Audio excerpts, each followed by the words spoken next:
Dawn and Natrix went snowboarding. Dawn literally rolled a natural 1. Totally crashed. Was not good. Natrix did alright. Like, he's like a beginner, Like, he rolled like, I think a 12 or something. He was able to come down pretty easily. He said sup. It was a good meme. Well, that was my second attempt. My first attempt, I did roll down the hill. True.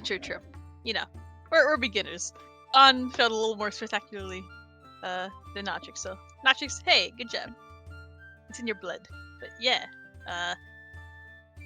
after that, we went down to Nia and Alcana, who delved deeper below, and they found like basically a big room of like a bunch of corpses, and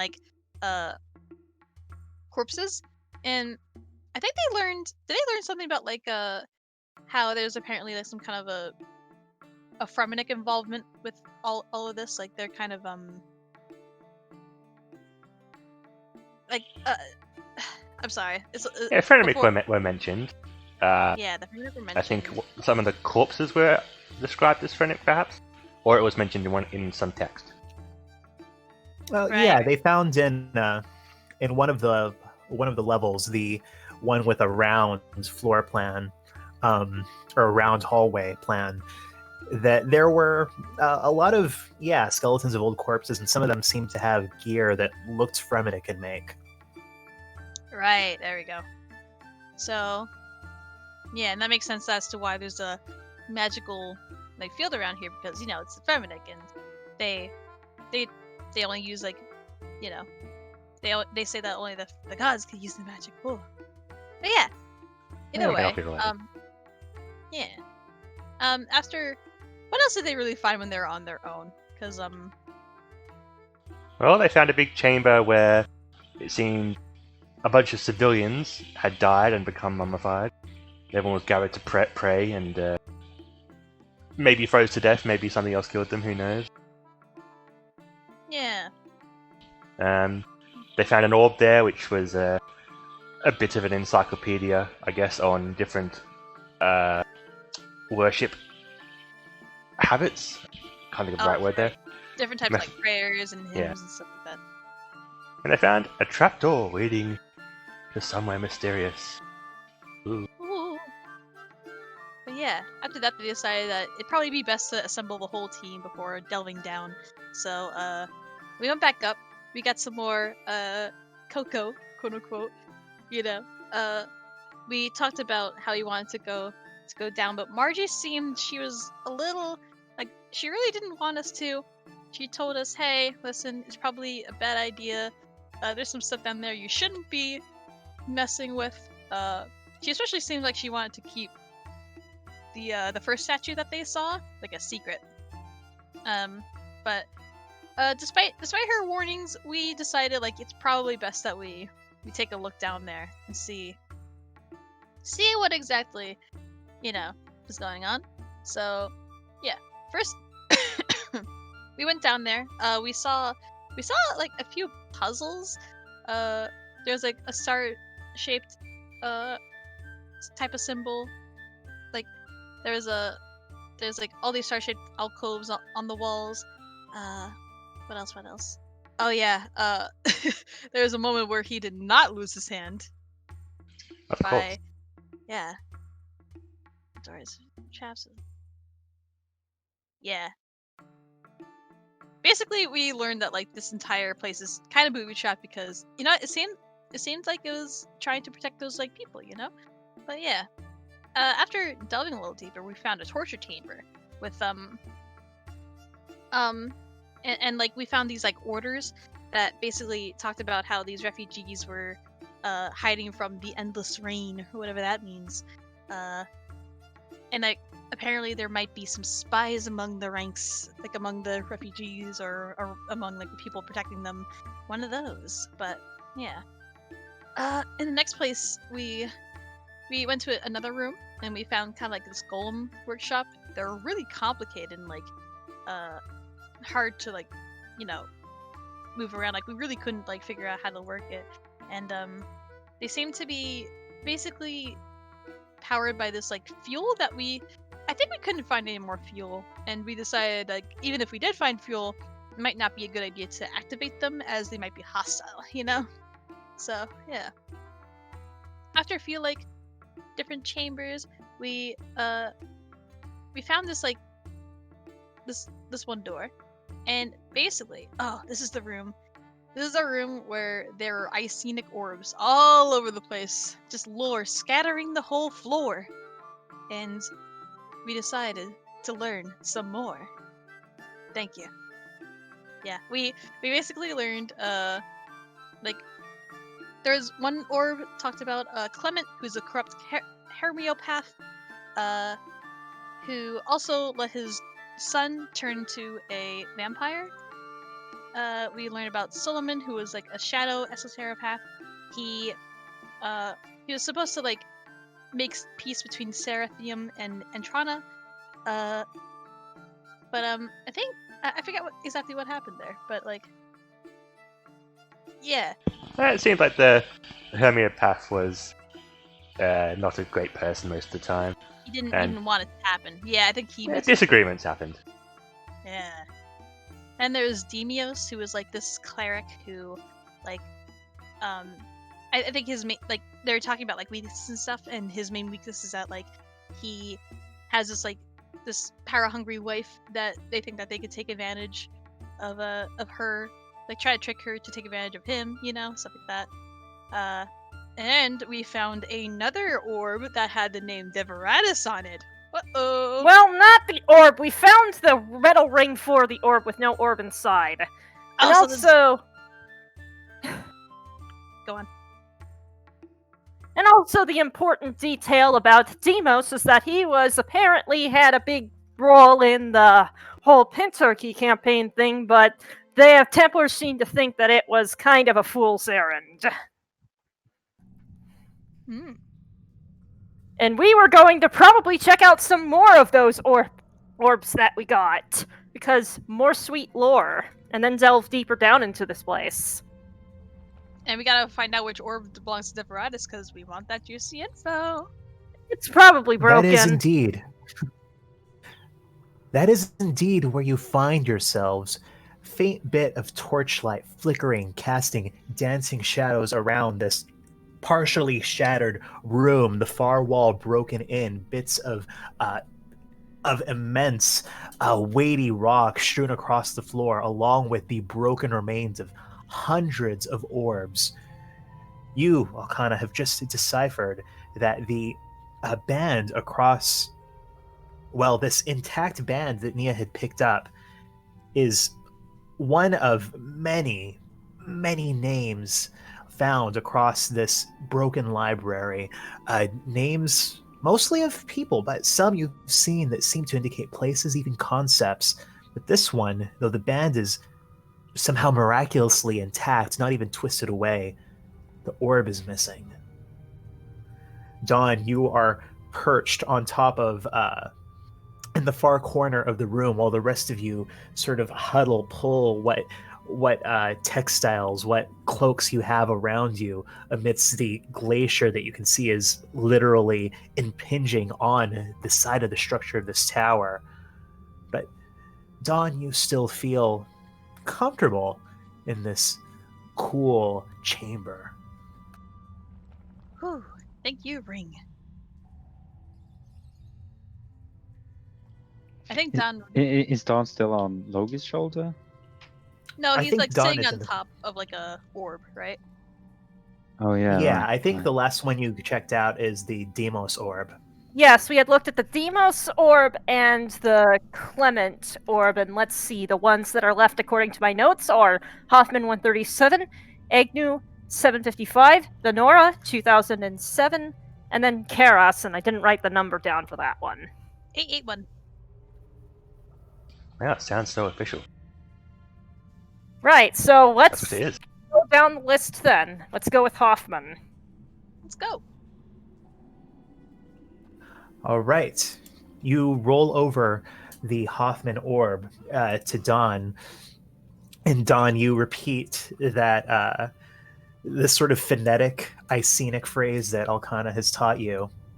And the orb lights up, and you see a figure in this, a human figure, swarthy, bearded. It looks like a heavily kind of weather-worn face, deep lines, features, and the voice pipes up, first in Icenic and then in that other language. Hothman, leader of a boat cult, born on Ashdale, which we have discovered is no longer a font of madness.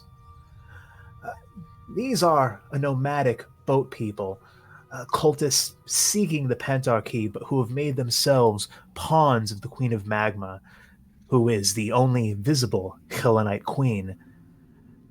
We believe she endows them with magic in order to better use them as fodder in her war against Theba's orcs. They fund their operations through piracy. The Anapodostrophe has established a financial stake in them. We get a cut of their piratical earnings in exchange for access to the Demos archives. This may be of possible future utility if we are able to make contact with any other queens. And then another voice pipes up. Hothman is best handled by feeding his delusions of importance. Never betray to him his trivial status.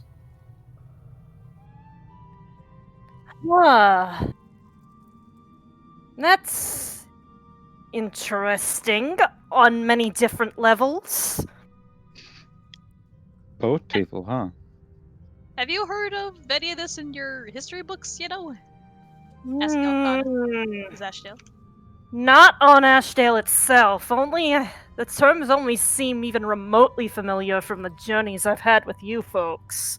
Though I have some ideas as to what that could mean. Let's look at another one. Let's see. Agnew 755. All right, you rule over that one. It's actually Egru, but again, it pipes up. And this time, what you see in there is not actually a person, but what looks like.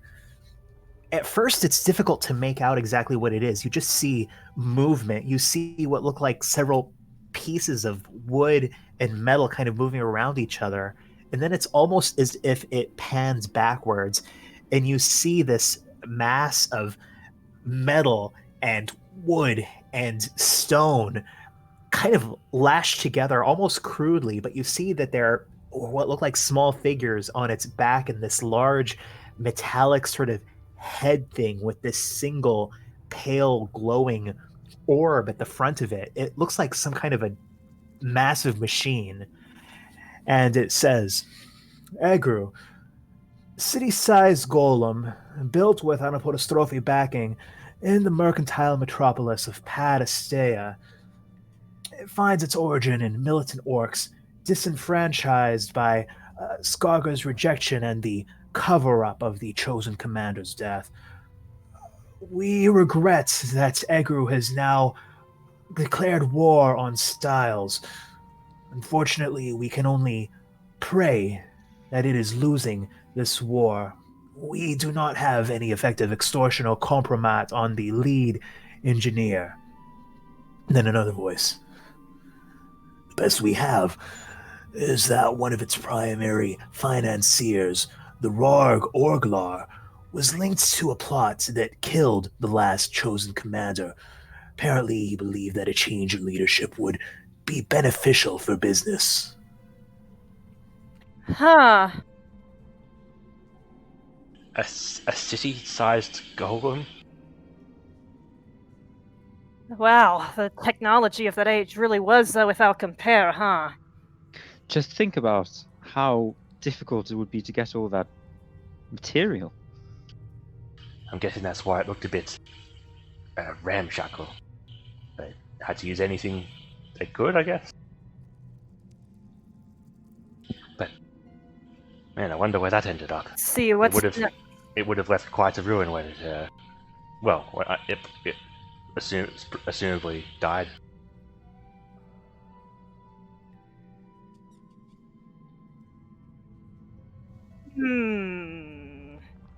All right then, let's see what's next. The Nora 2007. Here you go, Dawn. Thank you. So, Alcana, as you pull out this orb, you notice that that band around the center, it looks a little bit different than the other ones. It looks maybe not quite as well crafted. And you can also tell that there's actually a decimal in there, 2.007. You're not sure actually what this means, but it does look a little bit different than the others. As this one, you speak the operating command word, Dawn, it sort of, it lights up slightly. There's a pale light to it, but you don't see an image in it the way that you did for the other ones. Instead, you hear a voice, a tired voice. And this time, it's not speaking in Icenic, it's speaking in Common. The Anapodostrophe has fallen far. We have sealed off the lower levels to frost, and the land beyond here is dead, save for invaders. But we maintain faith. The archives will serve the Anapodostrophe's aims once more. The one who shares the noble blood of Suleiman will lead us again. That is why these archives, outdated as they are still so important. We file an update to our old Vanora orb. Vanora is a half-elf of Clan Mailer, secretly a Karhanite. She first rose to prominence during the multiplicity of esoteropaths that spread the arcane among the faithless. We know that she infiltrated the Zamorakians as a summoner during the last days of Rubena, used her access to the chaotic rifts to create legions loyal to the so-called dreamless Karhine, we believe instrumental in awakening it. She tried to defect to Taranis Agog after the calamity, but she was imprisoned. Now, she is heavily aged, living deep below in its dungeons. Even for her kind, she must be coming towards the end of her days, but she has knowledge on the seams of the world, on the unique supernatural minerals that accumulate there, and this expertise could prove vital to future Anapodostrophe efforts. We have drafted some plans for a breakout, but our limited resources have resulted in these stalling. Then there's just one more. Keras 881. All right. So, you wheel this one over. When this one lights up, you see once more that there is a figure. This elven woman, her hair pulled back very tight. This very severe bun. And she has what looks like a scar that just goes from the tip of her chin all the way following her jawline up to her ear. She has this very tough expression. There's something about her that you're not sure what exactly it is, but it immediately strikes you as dangerous. But a voice chimes up, this time in Icenic. Karis is an elf of Clan Amlod, planar mage and an expert in rifts and the calcifications. Hailing from the ruined city of Zinash, she's known to have ties to the Gielinor faction and has been linked to activities in Mauritania as well as the Far East. She was instrumental in helping to found Taranis Agog from lands that Traherne had captured from the Zamorakians. She helped ward it with Pentarchy-related machinery, but she was no loyalist. She fled Taranis Agog during Cled's takeover and the subsequent civil war. We've also found links to former Al-Kuftin figure QH Arano. Then another voice. Her last known location is a Solamonta base near the remains of the Dark Spirit Obelisk, what is sometimes referred to as the Soul Stone. All we need do is threaten her with revealing her location to Clan Cruis, or the Devran, or even the Elder Dragon cultists. We do not anticipate requiring her aid anytime soon.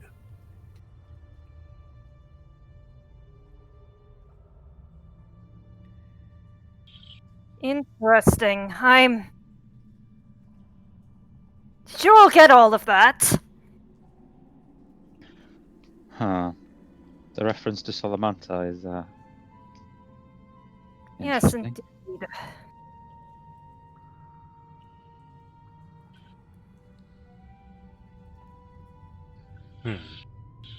Well, it would have been good to talk to these experts about stones that form at the edge of plains. I imagine we've been finding a lot of those different minerals.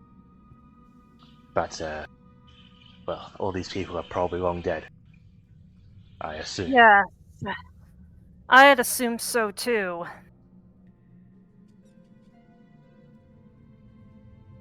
But it is more pieces in the puzzle, at least. We'll probably need to sit down and put a lot of stuff together when we have the chance. Yeah. One interesting note there is that it said, I got pronunciation. Gled, took over the elves. Was that not originally their god? Yes, that is interesting. Or took over someplace. Maybe it wasn't elves. I believe it was the same place. Maybe it wasn't there.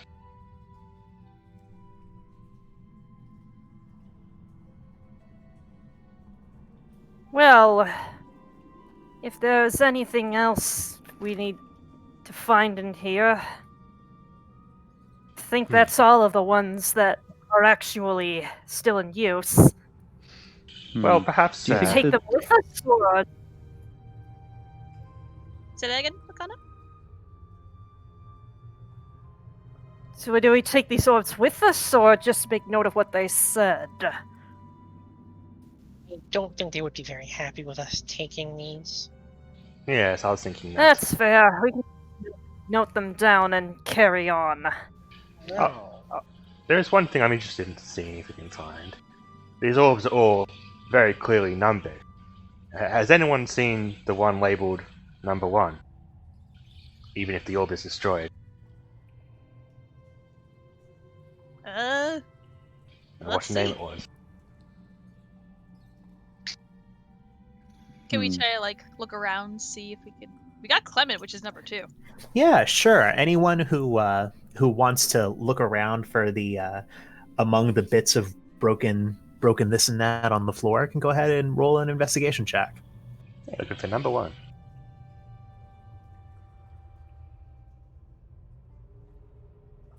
Yeah, so you find that there are quite a few of these, and maybe handing them off to Alcana to read the names on them.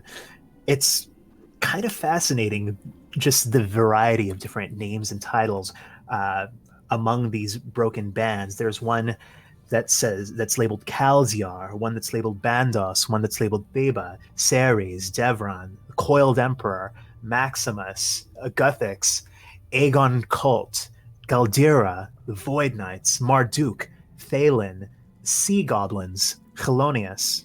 But then you finally find the one that's labeled number 1, and it's maybe not a surprise. It's labeled Suleiman, but the orb in it is completely fractured.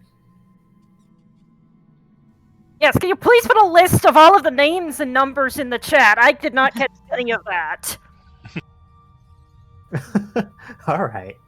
Thank you. Or you can do it in the summary. You don't have to do it right away. Yeah. We'll If it's better not the wait right for the way, summary. no. So, the Devratus one was gone, wasn't it? It was just the casing. Yes, and then everyone Yeah, just the band. Yeah, I think Logi sort of, while looking around, rummaging, he sort of looks down at the empty Devratus one again, and he just sort of idly muses. I wonder if that was taken by someone who wanted that information, or wanted the information to stay out of the hands of others. It's not unlikely. It's also equally likely that it just got smashed over time. Well, but Damn it. it's pretty intact aside from the orb just being cleanly taken out of there. It's entirely intact. Nothing was done to the orb, it's just gone. But then if someone took it, ooh. Yeah, so I'm not sure what is worse, someone trying to prevent people from knowing about Devaratis, or someone actively trying to... Is this the only Except band for that us, we... of course. Yeah. Is this the only band that we found? Like, are there other bands that are, like, disconnected from their orbs, or is this the only, like, band that's not connected to a fractured orb? Yeah, there are others, including some of those names that you found, that are not connected to orbs, but what you do notice is that all of those are kind of twisted up, or there are clear signs of distress where you can tell that the orb was kind of smashed out of it, broken over time. The one that's labeled Devaratis is odd because it's completely intact, and the way that these bands are constructed, they're kind of concave on the inside, so that it would, fit very snugly over these crystal orbs. There's not a clear way to get the orb out of it. Yeah, that makes sense. I mean, whoever took this orb didn't want it to break, so they must have taken it off carefully. Or teleported it out using magic. Or a bunch of butter. I think that if the information in that orb is so precious that someone would steal it, then that's something to keep an ear out for. Well, it depends whether it was taken hundreds of years ago or recently.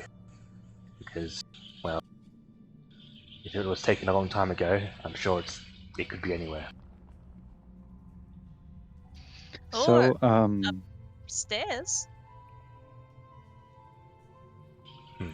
You don't mean that one of the Ionic Brigade... Well, they are here looking for something, and they have been down here. But But it's not a certainty. on the other hand, No, probably not. Oh, Yeah, probably not. is there any way of telling how long these orbs have been broken? Or indeed, is there is there any way of telling what broke them? Is it just the glacier, or were they smashed by a blade? Or a hammer?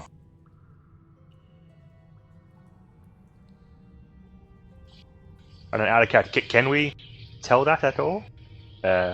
What the method of destruction was? Was it just simply crushed by glacial action, or does it look like either chip marks from a bladed weapon or a blunt weapon? I guess roll a roll another investigation check. Sure.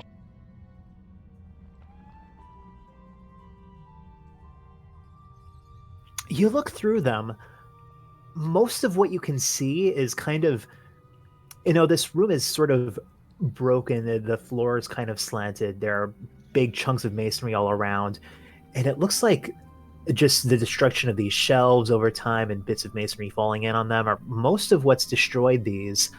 But then you find one or two stray pieces of orb that have these kind of concave markings on them, looking almost like bullet exits on glass, that suggests to you that a very small number of them, though it's hard to tell which ones, were deliberately destroyed at some point.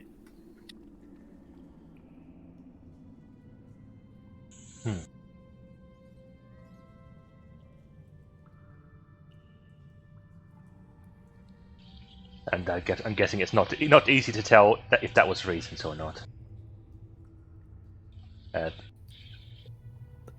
had to guess, well, probably not any time in the past year. So, remind me again of the layout of this room. Was there something else that we walked past, focusing on the orbs last session? No, in this room, it's pretty much just all of these broken shelves and the sort of the far walls, the glacier peeking through, and then floor littered with broken orbs. Yeah, but there were more rooms along the corridor, right? Outside or something like that? Yes. Yeah, okay.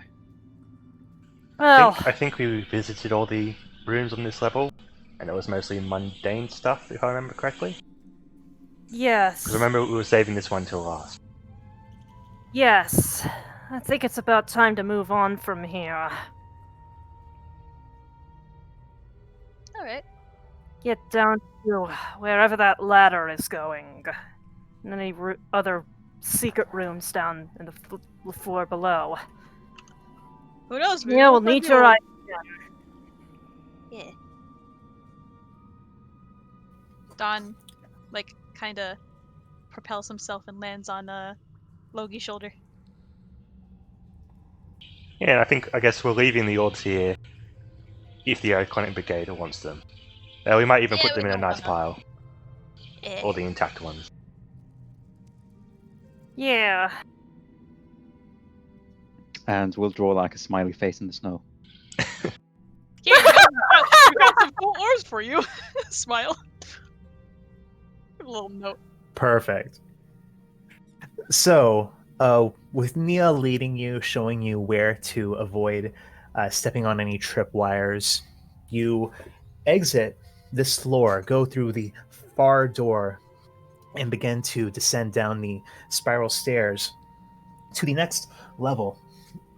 You come out and you can see now, all of you, that there are bits of smashed bone, a few partial skeletons in scraps of rusted armor, a few what look like axe heads, their handles long gone.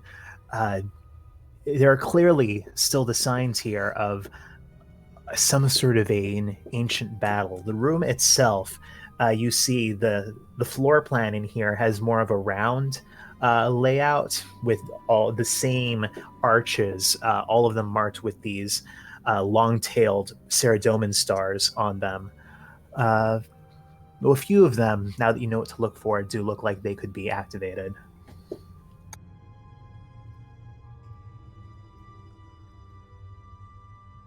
You don't think they can No, be I guess activated? it's time to. Wrong word here, huh? Pardon? I think cut out in the middle there. Well, Notrix, I guess it's time to work your, well, I guess magic is the wrong word in this particular place. Ah, yes. Although, do you want to investigate any of the remains first? Oh, we already had a look at those. Ah, right. Not trying my luck with any more dead bodies down here. Well, wait, out of character, are these the ones that were mentioned as Fenric before? Or Fenric alike? Yeah, a few of them have bits of armor that look like they were Fremenic make.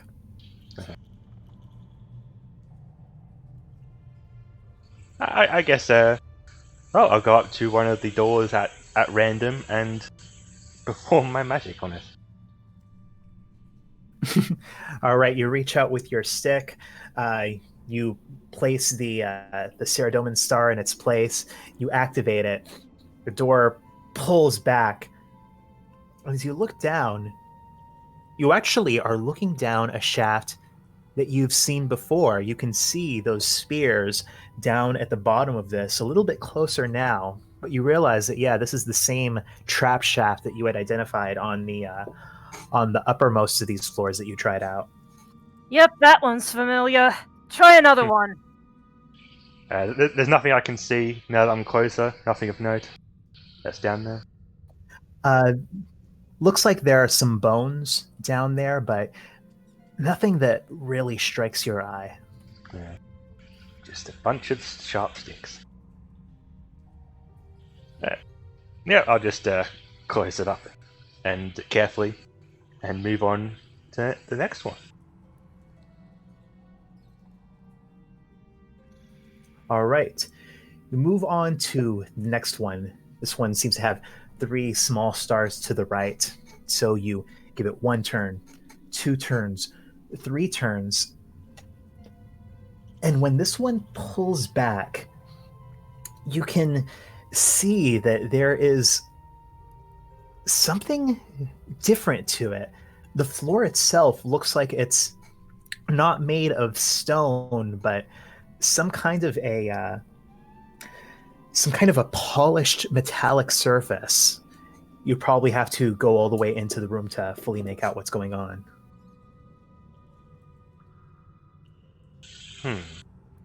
This one is different. How so? Well, as you can see, the floor is metal. Yes. Can you tell the kind of metal? I think I need to get a closer look. Although, it being different, I'm worried it's dangerous. Although, it's only a floor.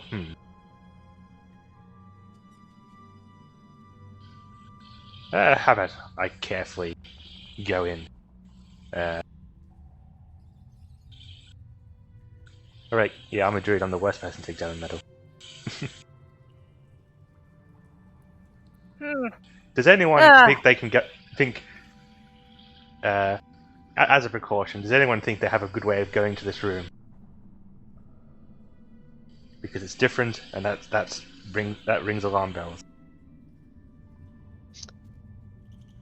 If only Don could fly properly. Try poking it with the quarterstaff. Like, just poke the floor with the quarterstaff. Yeah. I poke the floor with the quarterstaff.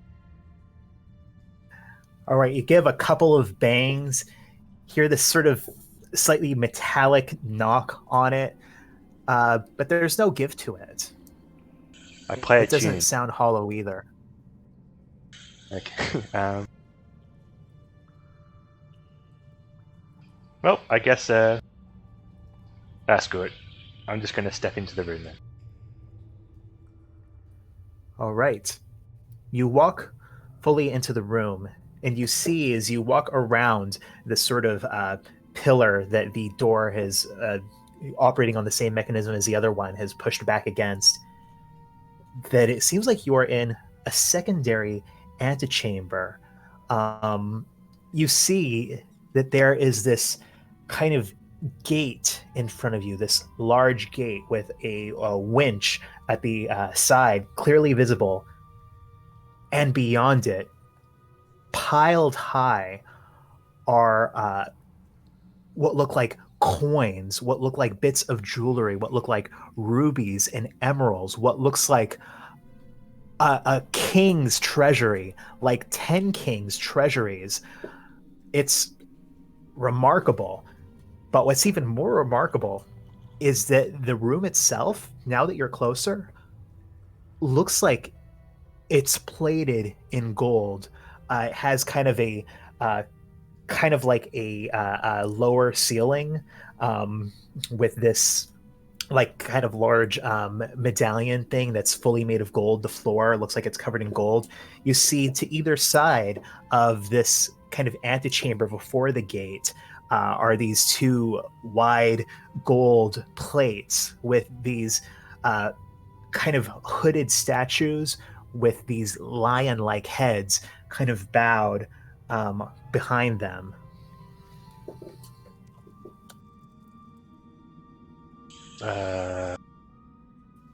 What is it, Notrix? This room is plated in gold. What? I'm sorry, what? Can you and repeat that? The room is plated in gold, and it's also full of gold treasure stuff. This seems too good to be true. Logie will jump in to the room. Logie, please! Logie, you go Not walking like- into the room. You see the same thing Notrix did. This sort of large gate, the winch, the massive store of treasure behind it, and sort of this small antechamber with these kind of two plates on either side with these like penitent figures, also cast in gold. Hmm. Huh. I'm going to bend. It looks like the whole room is made of gold, right? Looks like it, yes. The floor too. The floor seems to have, a gold plate on it. Okay. Can I sort of Are you gonna try to like bend down? hop down and investigate it? Yeah, I'm going to try to sort of, I don't know, press it with like any sort of hard thing I have to check that it's like soft, like gold, maybe. I don't know. Try to test it for its goldness. Sure. Yeah, all right. Does this play into that dwarf special feature? It's called stone cunning, and it's called and it. I mean, it mentions. Hang on. What is the Origin of difference between Stittle and stonework. Nine? So, I mean, if you want to feel generous and consider stonework and metal, to consider metal to be stone and metalwork to be stonework, then sure. But I mean, it doesn't say metal. Yeah, okay. If it doesn't say metal, it's not quite the same. But yeah, I'll say you can hop down and kind of get down on your knees, and you can make either an investigation or a history check.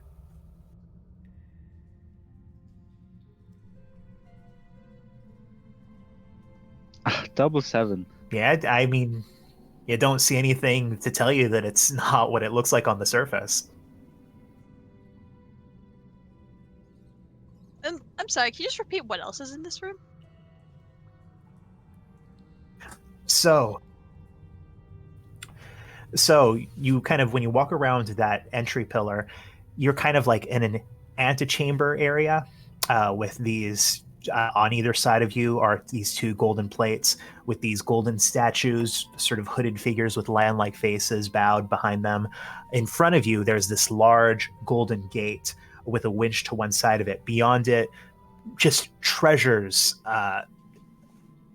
immeasurable treasure, piles of coins, gold bars, jewels, a large kind of gold medallion on the ceiling, kind of like an ornamental mandala kind of a thing.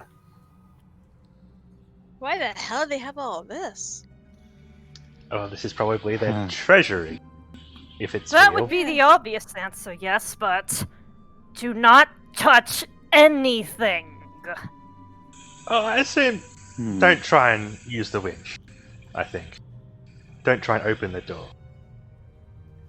Yes, this seems, even if it's real, it seems too elaborate to not at least have a couple of defenses on it. Yes. What was that poem said? Do not give in to greed. First give Saradomin his due. Aww. Okay, so is Saradomin in here anywhere? Anything that could resemble Saradomin. Yeah, any statues of Saradomin or anything?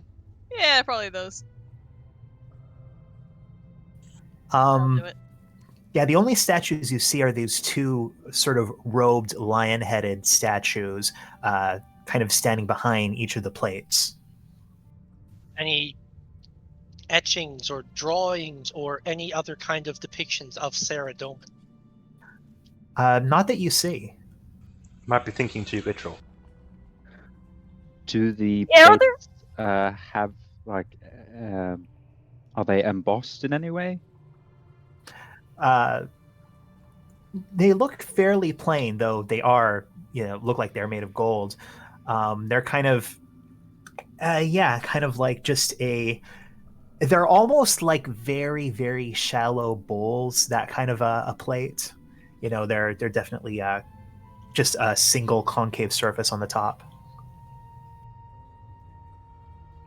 Well, does anyone want to toss a coin in the offering bowls? I think I will, and I'll kind of just flips one in. All right, flip one in, and it gives a little Bing.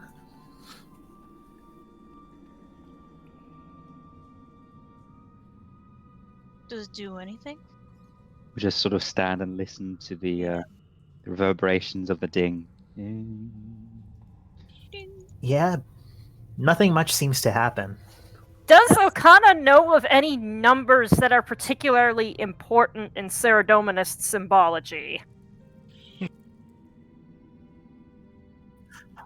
That is a good question. Roll a religion check.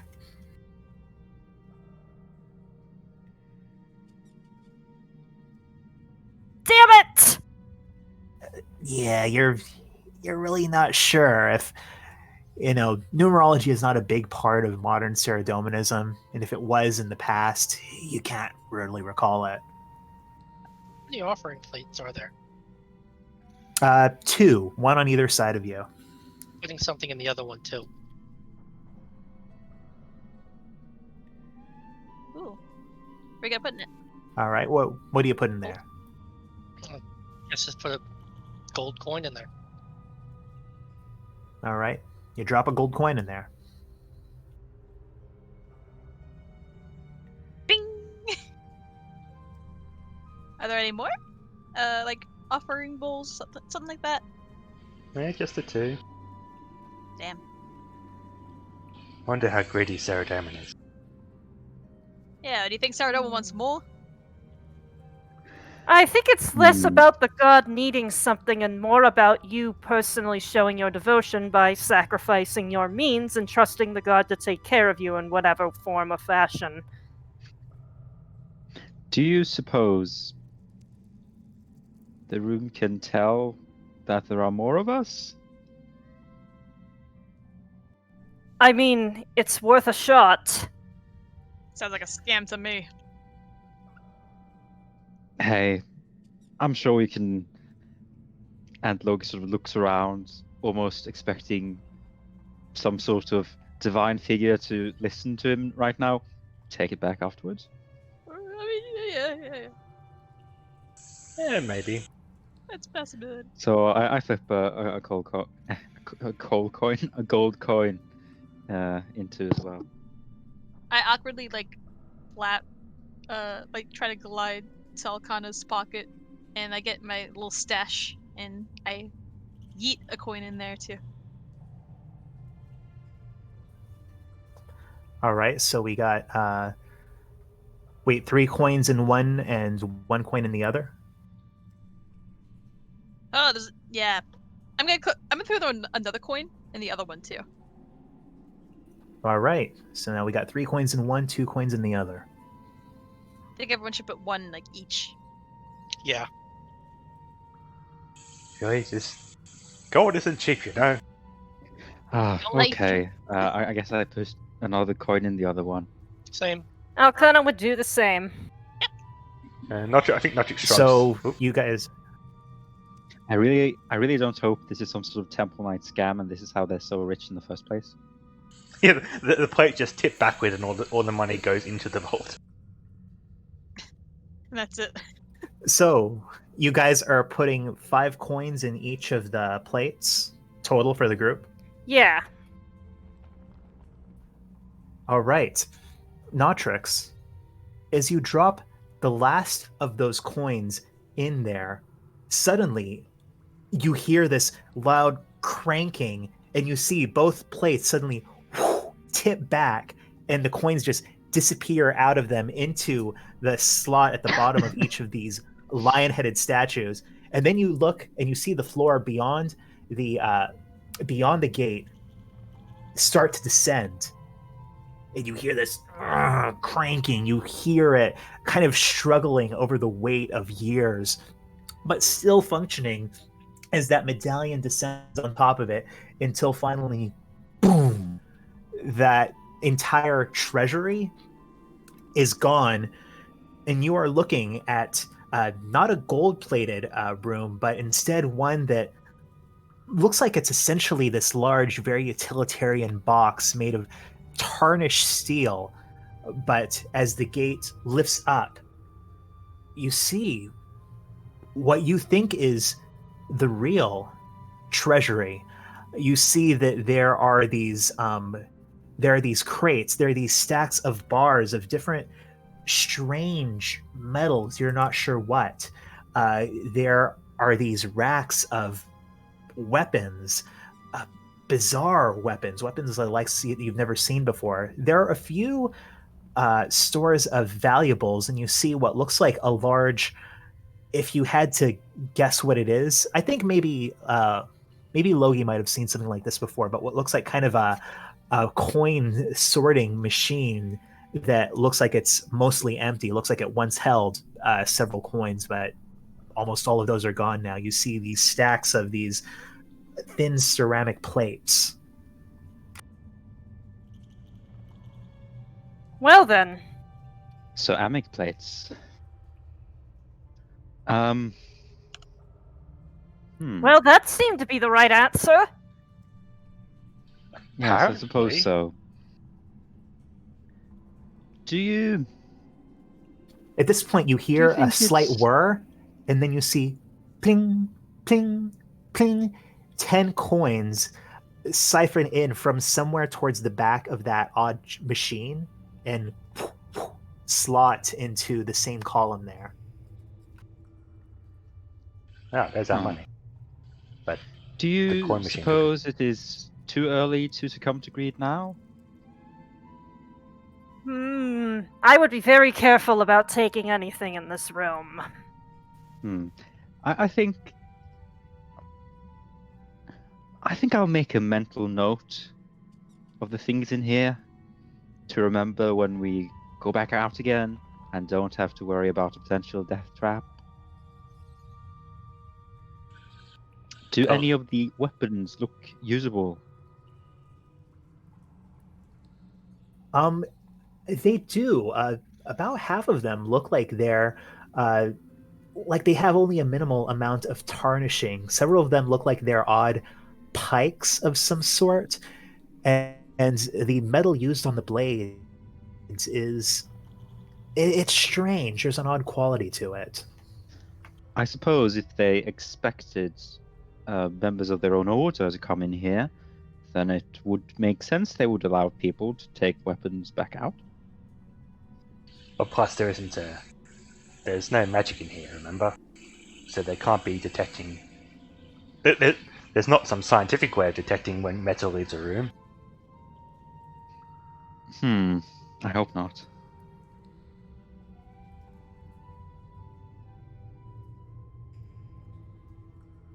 So, these weapons are made of a metal that none of us recognize? I'd say if you want to, you can make an insight or a perception check.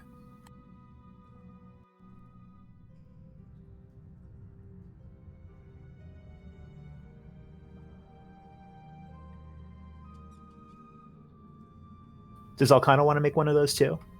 She's okay. Oh, sorry. I don't think Notch Yeah, looking at these. Yeah, Nia, looking at these, you realize you saw a piece of very similar metal in Lula's things.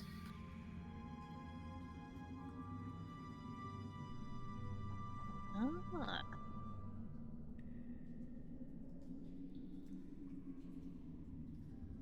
So, It's not Catagon, though. This is more of a grayish metal.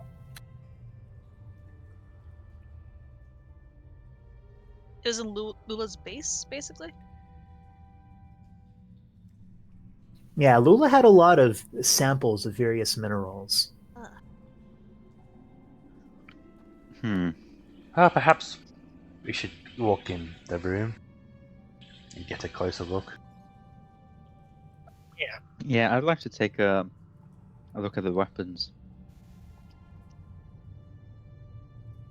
Yeah, so Logi, you walk up to the weapons. Some of them are made of, you're not sure if it's old iron or some other type of metal, but that is, heavily oxidized, kind of unusable to time. But a few of these, you see a few pikes with these weird kind of curved blades out of the same sort of metal. You see that there are a couple of long swords. that have been strung up here. That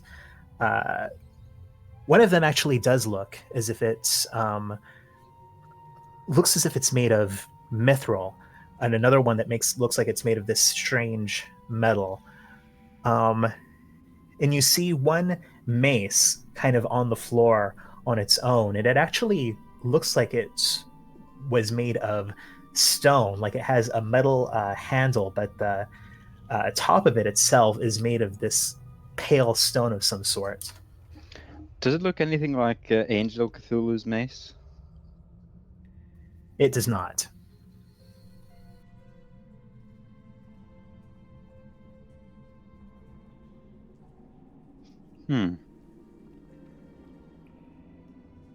I guess I'll try taking. I might regret this, but I have foresight, I suppose. Try taking one of these long swords and sort of move it around a bit to like feel the balance and how it's holding up. Yeah, you take it off the rack, you give it an experimental swing. Feels fine. It doesn't feel like it's a really exceptionally made weapon, but it doesn't seem like there's really anything unusual about it just to swing it around to feel the heft of it.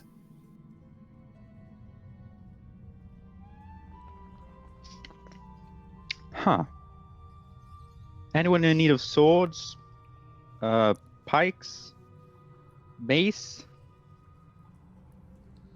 Not really, no. Wait, what was the mace made out of?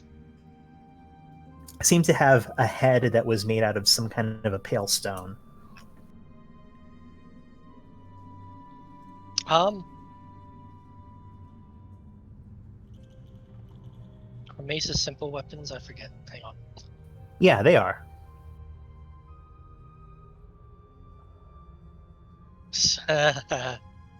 Yeah. I guess Nia carefully, very slowly picks it up.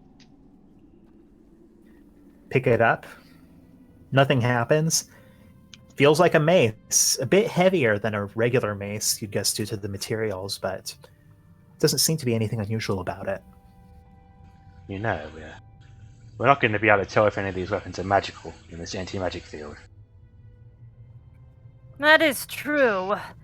Kind of looking at the much less shiny truth with this kind of like sad look on her face.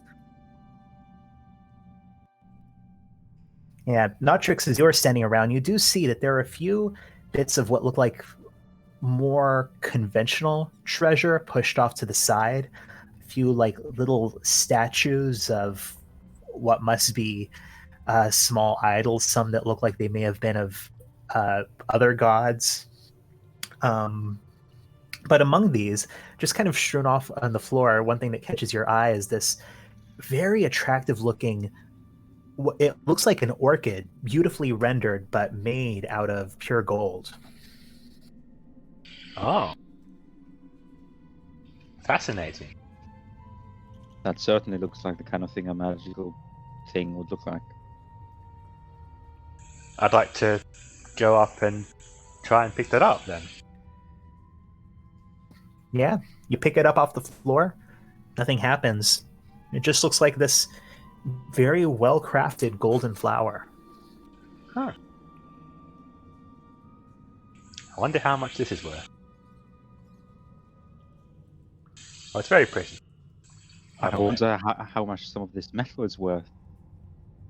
If we just took some of it, maybe we could be rich.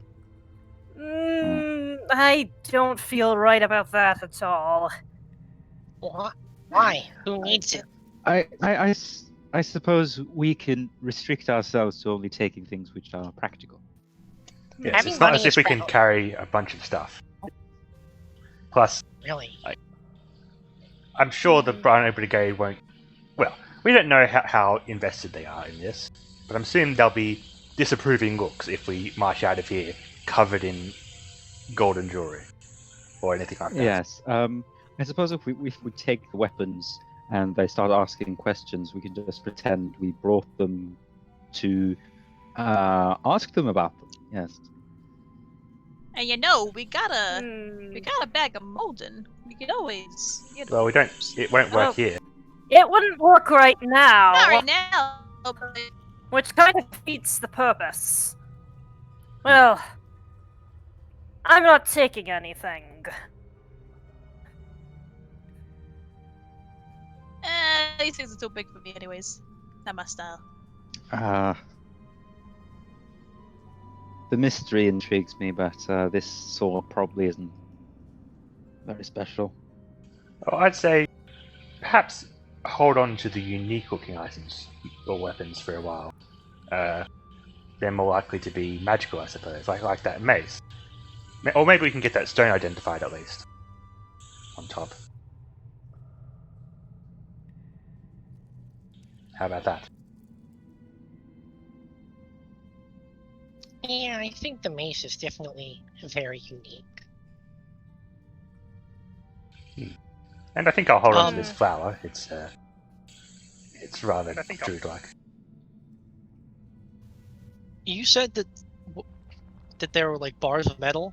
Are they like metal that we're familiar with? Well, there's kind of like a crate pushed to the side that has, bars of metal in it. All right, you gonna go check that out? At least to see what kinds of metal. Yeah, sure. Roll either perception or investigation or insight. All right. So you kind of have to pull this crate slightly away from the wall to get a good look at it. And as you do, you see on the far end of it, away from where you guys were, there is a large symbol on it. A symbol that looks like that. Oh, crap. Inside the crate itself are bars of metal ingots piled up. It looks like about half of them are catagon, and the other half, they're not actually metal, they're more like stone. You put together, from what you've recently learned, that they're dialt. Oh my. What the heck?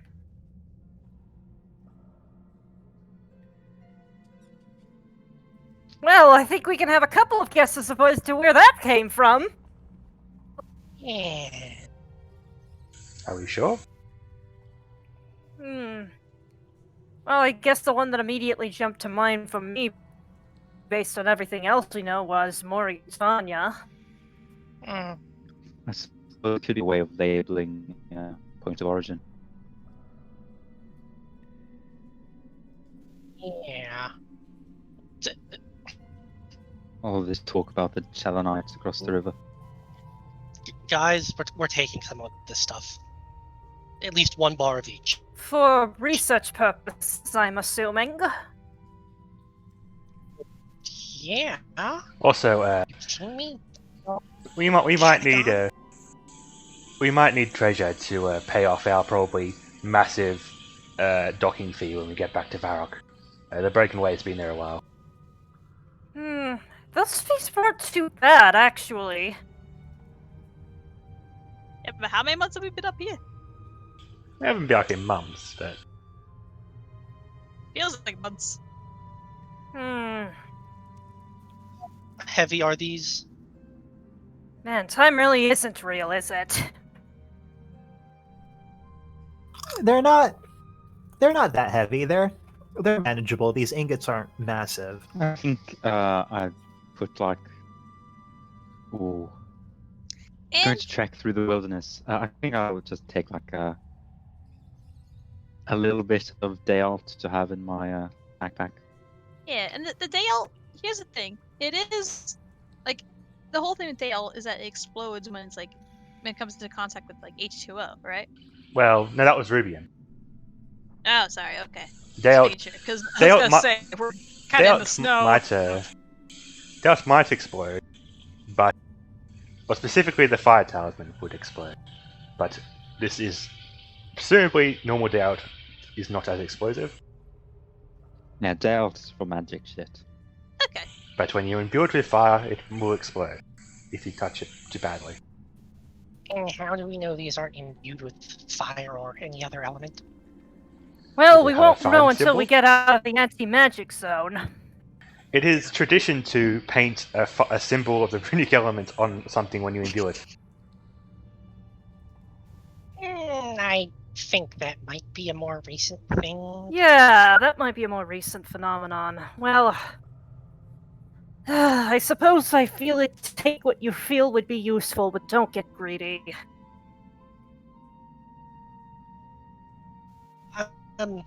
I think, yeah, Neo would take...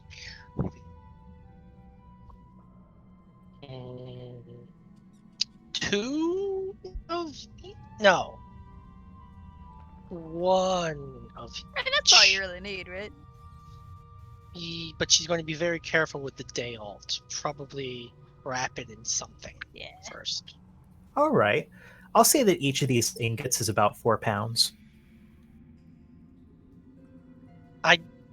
I don't want to break Don't Be Greedy, Rom. I might fuck us all over. Yes, please! We've already had a retconned removed hand. We don't want to take presso chances. And remember what Sarah Owen said, don't get greedy. Hear about that? You hear about that? Noxus got his fucking hand chopped off. I'm sure we can take more than one each. One of each. Two of each. But yeah, wrapping the day alt. Carefully. Be careful with the explosive substance. Potentially explosive substance. Well, Does anyone else want to take some?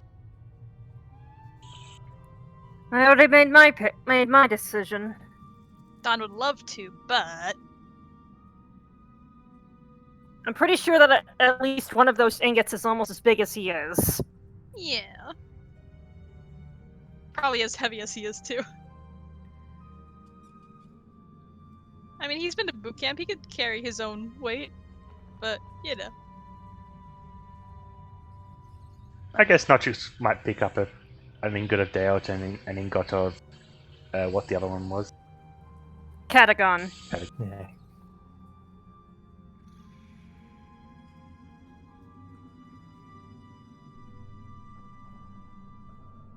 So, anything else in here?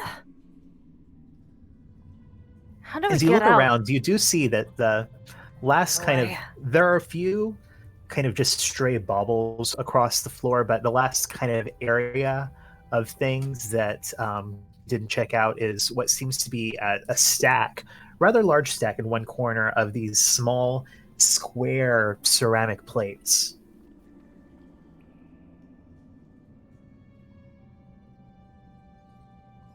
Can we take a peek?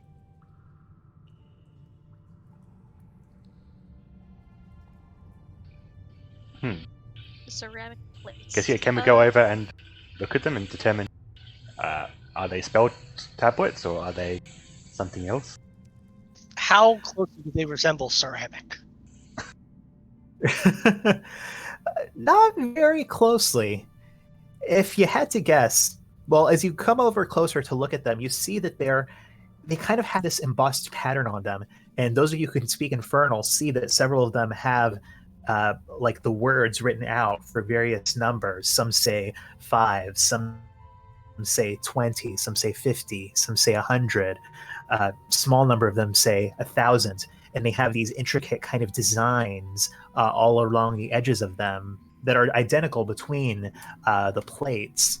A few of them seem to have a figure of this corpulent looking face in the center of them, but it's a little bit hard to figure out exactly what it is because it's the relief itself is fairly shallow and there's no color to them.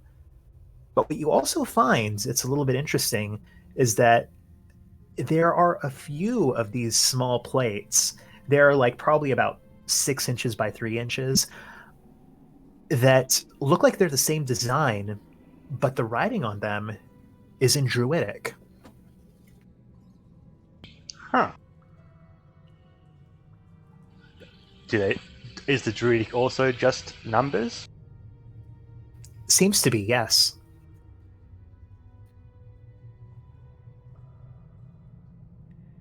And there's stacks and stacks of these. What were these things? Yeah. For? These- I wonder, are these a currency of some kind, or a passport, or official document of some kind? They don't seem ceremonious, that's for sure. How? So Interesting. you're saying they're numbered, right? Mm-hmm. Are these numbers like in different languages? Like, are they physically different, or like can Dawn like actually see that they're numbers and they're universal? The numbers seem to mostly be written out like in words rather than in numerals. Oh, okay. Yeah, most of them infernal, and a small number of them in druidic. And all in kind of these regular denominations, like, 5, 20, 50, 100, 1,000. Okay. Well, regular denominations support it being a currency. Although, I don't think anyone would accept them these days.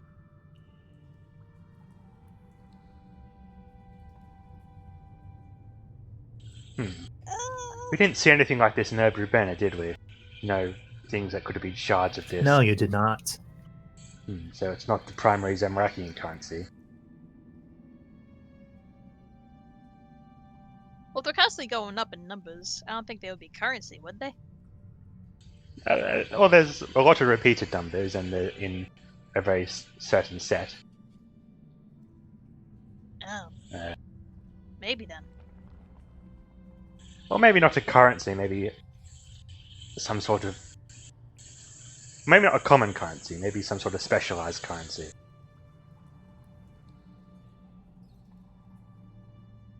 Wasn't one of the dukes had something to do with currency? Or at least about the economy or something? I believe so. Yes, I think it was the fat one.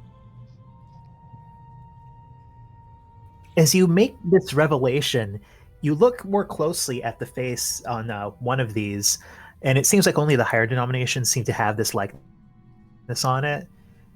And though it's a little bit difficult to make out with how shallow the impression is, you put together that, oh, this is the face of that Duke, of Duke Maximus.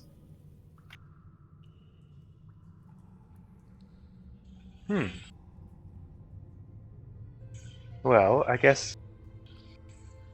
If this was a common currency, I would expect we would have seen some in every banner. So... Or at least fragments, because it's pottery. Maybe they used this currency to trade with other peoples. So maybe it wasn't stolen, it was traded here. Or it still could have been stolen. Curiouser and curiouser. I wonder if the Fernix still use this currency, or would still accept it. They're the only people I think would want it. Well, I don't know. I guess the answer is probably no. But Notrix doesn't know anything about a currency like this, being Zamrakian. No, I'm guessing. No. I don't suppose the Zamarakian historian has ever heard anything about these. I'll let you roll I'll say a history check. I think it's more a history check than a religion check.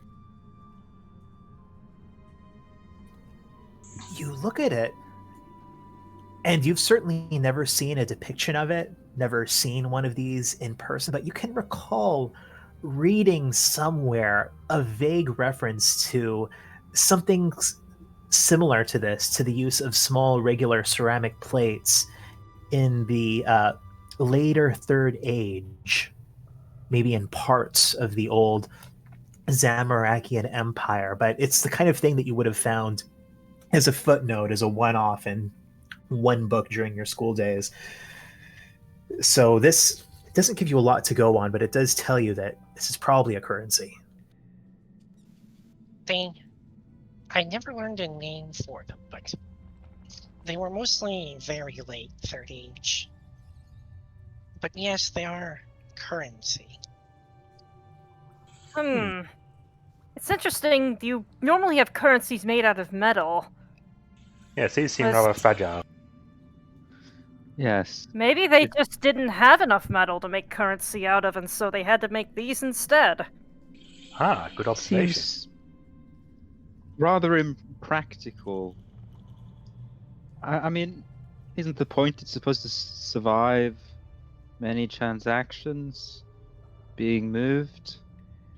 Maybe they didn't have a choice. You would probably get resource cramped at the end of the war. And being ceramic, it would be a lot easier to forge them, I imagine. Though I'm not a ceramicist.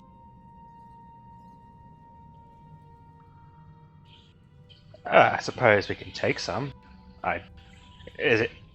We might be able to give them some to a museum, perhaps, because I don't think anyone would accept them. But, actually, on that note, they're probably the least valuable item here. Then, no one will miss it if he takes a lot of them or some.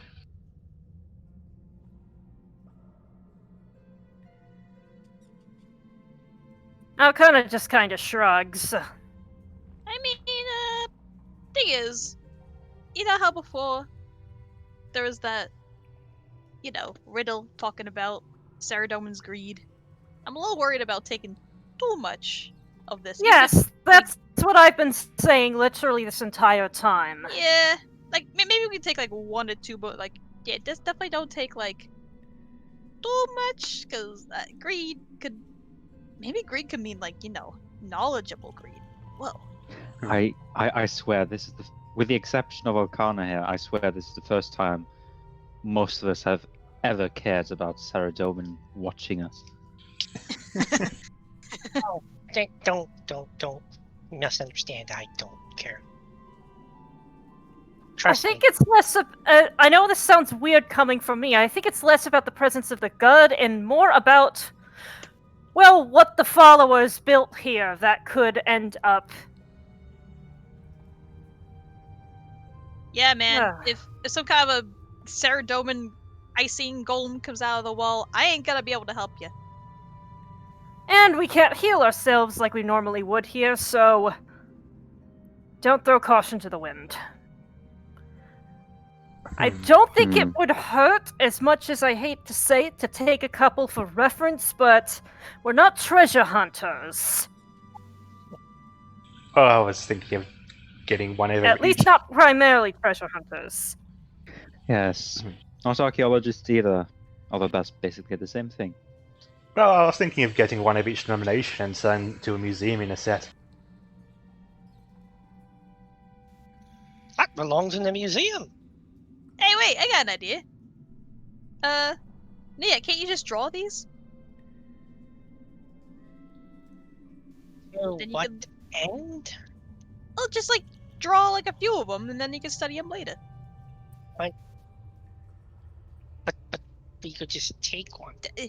Like, yeah, but we can also take one, then, like, the entire place collapses because we're greeder or something. I highly doubt taking a singular one would be considered greed. Maybe you're right. I suppose we can just move on. Yes. So if we're really Alright, that worried about ancient traps, So how many items did you guys take again? I took like a couple day-old thingies. I took 2 Catagon bars and 2 whatever you measure the Dale in, and the mace. And I think Logie took a sword. No, I left the sword. Oh, I took Alright. one of each ingot and a flower, and maybe Alright, one of each ingot and a flower.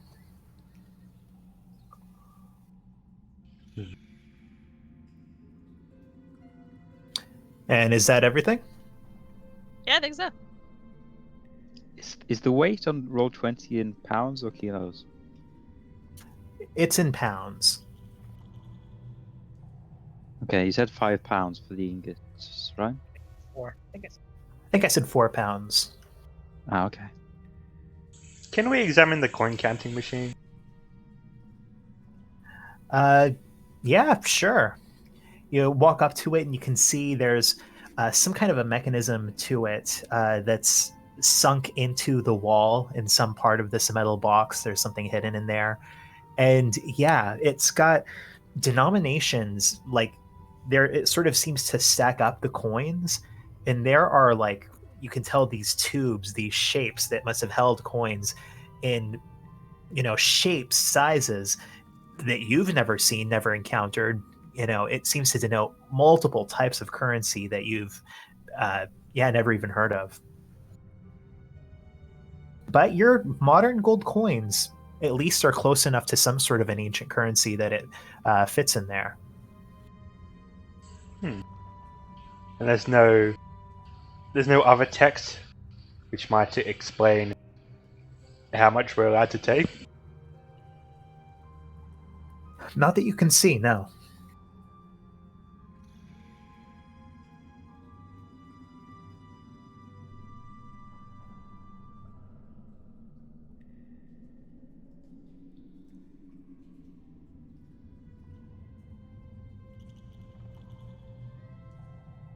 Well then. All right. Yeah. In that case. Yeah, I say we move on. I say we move on. Moving on time. Move on. Yeah. Yeah, and if the room gets angry with us, we'll put it back, right? We'll be And back. not just gonna, Moving not right just gonna, along. not just gonna. Just to reiterate, so Nia has 2 ingots of dialt and the mace. Logi has 2 ingots of catagon. Notrix has the flower. I have and- Deox, not Catagon. Oh, No, sorry. I have 2 of each. All right. Okay. I have 1 of each and a flower. It is a bit Well, worrying okay, that you're great. making note of this. Yes! It makes me worry about the traps. Yeah. I'm like 60% sure he's just doing it to fuck with you guys. Alcana didn't So, take anything. so in total, between you guys, you have 5 ingots of catagon. 5 ingots of dialt, 3 ingots of catagon, the golden flower, and the stone-tipped mace. Yeah, it's 5 Dales, 3 Yep. Catagon, mace, flower. Yeah. Do you think we have too much ingot? Anyone? Possibly. Suppose if it gets too much, we can drop them on the way out. So you guys are leaving the treasury? Yeah. So you step out of this essentially large metal box that forms the main part of the treasury. As you do, you hear this faint rattle, Oh no. but then nothing. Oh, Okay. okay.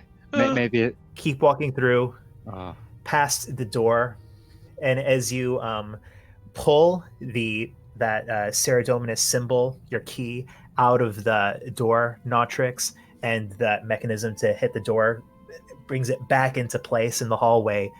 A second later, you hear more machinery linking off behind it that you put together must be that sort of treasure room resetting itself. And I think, Logi, as you exit it, kind of with enough time in there spent examining with the floor right next to you, I think you put it together that all that gold was probably not actually real gold. yeah. I'm not going to tell the others though, because they can still dream. Well, what other rooms are there? Yes. Well, how many doors are on this floor? have You enough. see what look like maybe as you walk around 4 more doors that you could probably operate, 4 or 5 more. Well, unless anyone has any objections, on to the next one. Yeah. No. I I steer don't my have look. any. Yeah, Notrix goes up and pokes the door with his staff. His lone Yeah. staff. The first door you open up, you can tell it's another one of these trap shafts, and as you look down, you can't see the bottom. You can't see what's going on down there. It just seems to go down into darkness. Did I see this one before? You don't think you've seen this one before, no? No, it didn't sound familiar, going down forever. Do you think we should light a torch and drop it down there? No. Okay. What, do you worry it's going to be explosives? With our luck, maybe. Yeah, and I would rather not explain if there was one. Suppose all that's going to be at the bottom is death anyway. On to the next one, I suppose. Yeah, I'll close it up and go on to the next one. So the next one, you use your staff, you adjust the key, turn it, and as the door starts to pull back, it kind of gets stuck for a second. You kind of have to poke it with your staff, and as it does, it goes back the rest of the way, but you hear this crunch, and you see this splinter as what looks like the top of a femur just kind of goes splitting out from wherever the mechanism got caught and kind of flings towards you. You have to duck for a second. I don't need to make a dexterity saving throw to do that duck. No. Oh, could have got the chance to be hit by a bone. I'll say Notrix has an expertise in dodging femurs.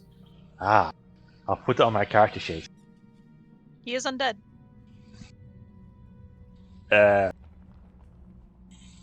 Can I look at the femur? Sure. You pick it up from where it landed behind you on the floor. It looks very old, that kind of browns, almost fossil-looking bone, splintered off. Where it's splintered, it looks almost dusty. It's an old bone. Looks human. Oh, someone's leg got in the door, I think. Well, that's not very pleasant. Any clue as to why it's there inside? Well, we'll see if the rest of the body is just beyond the door. And I step in and see if the rest of the body is right next to the door. You step in, and indeed there is part of a skeleton. But what most strikes you is that beyond the door, your way is actually blocked. Not fully blocked, but it looks like all of these now heavily oxidized metal structures, what looks like the frame of a desk, of an old bed frame, of various things that have just kind of been piled here right by this door.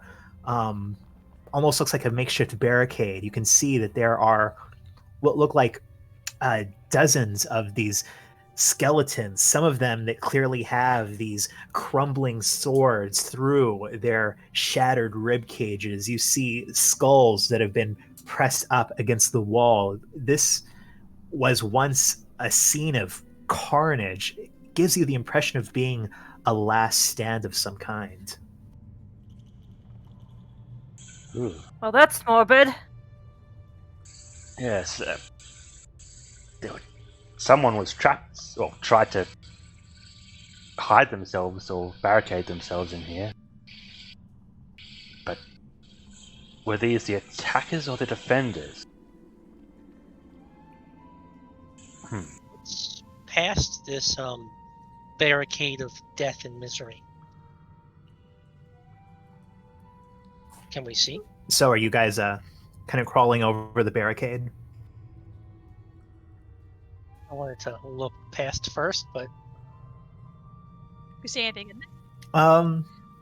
It's a little hard to look past. There's a lot of stuff obscuring it, but it looks like the room. You can see that there's some kind of a machinery, or maybe not machinery, but like some kind of a pulley system or something that's attached, bolted to the ceiling of this place. And you can see that there are what looks like it may have been a broken bookshelf and a few implements look like weapons strewn around, some other now skeletal corpses further into the room. books, more lore. Let's go. So I guess... So this doesn't look like it was the front entrance. So the skeletons here were the attackers, and the skeletons inside were the defenders, I'm guessing. All these were also defenders. Yeah, I'm sure that femur that was caught in that mechanism belonged to an attacker, and you got kind of, caught. Maybe. That's what I'm guessing. Well, it's blocked by the look of it. Well, it is rather rusted, so it's possible we could break something. Or Don, you could probably fit through some of these small gaps. I'm going to say that you guys, probably all of you working together, I'm not going to make you make a check for this, can kind of push away some of the barricade and crawl over it. Oh, okay then. Not an issue. Yeah. You start, pushing bits of this old, rusted out furniture away, making enough room for you to get through. And as you crawl over, now past that, you can see the far wall behind you, and you look up and you see there are more of these chunks of slate on there, and they seem to be painted with what look like, what essentially look like charts that seem to be almost medical in nature, showing the human body, showing diagrams of bones and musculature. But a few of these, they have more to them. They actually seem to have dotted lines separating out parts of the body and linking them to, as far as you can tell, runic symbols, somehow linking parts of the body to elements of earth, of water, of fire, of mind, and even to secondary runic symbols like steam and mist. You can see that there is on the floor, kind of its view obscured from you by this body in crumbling armor, is this bowl, this large stone black bowl with what looks like a small stone dagger on top of it, and a few bones around it that look as if they have clear signs of mechanical working on them. But then there's another thing in the far corner that strikes your eye, and it seems to be what that pulley system was attached to. You can see on the ground there is this large hemispherical flat black thing. You have to get closer to see exactly what's inside of it. Oh, a lot of stuff here. Indeed. Flat black thing. Okay. You want to look at that first, or? I mean, yes. Oh, go ahead. Sure. Nia will take a peek. Yeah. So Nia, as you approach what seems to be the corner of the room, you can see that, it looks like the way that it's mounted, it almost looks like the bottom half of a globe, but there are no markings on it. It's this plain, essentially a half sphere of some kind of a matte black stone. And you see dangling above it, attached to that odd pulley system, is what looks like the top half of that sphere, except it's only a chunk of it. It seems to have been kind of broken off, shattered, and you're not sure where the rest of it is. And inside of this flat black sphere is a large piece of this blue crystal that's banded all around, almost like a net, with some kind of a gray material that seems somewhere between metal and stone. Roll a perception or an insight check, Nia.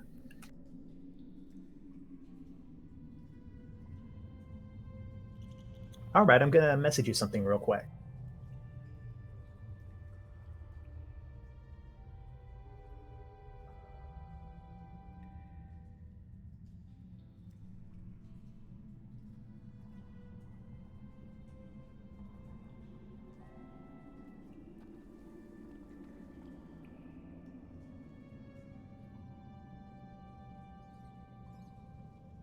Oh no.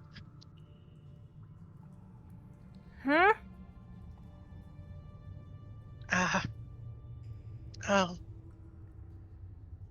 What?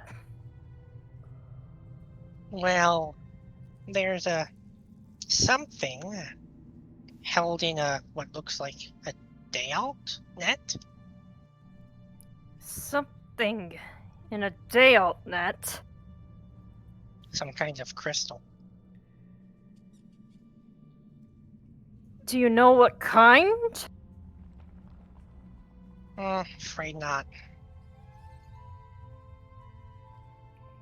Well, whatever it is, they clearly took pains to contain it? I don't know. This isn't my area. Well, two halves of the sphere lowered together make a whole sphere. So it is intended to be enclosed. Well, parts of it are missing, but yes. Notrix and Arcana, roll either insight or perception checks.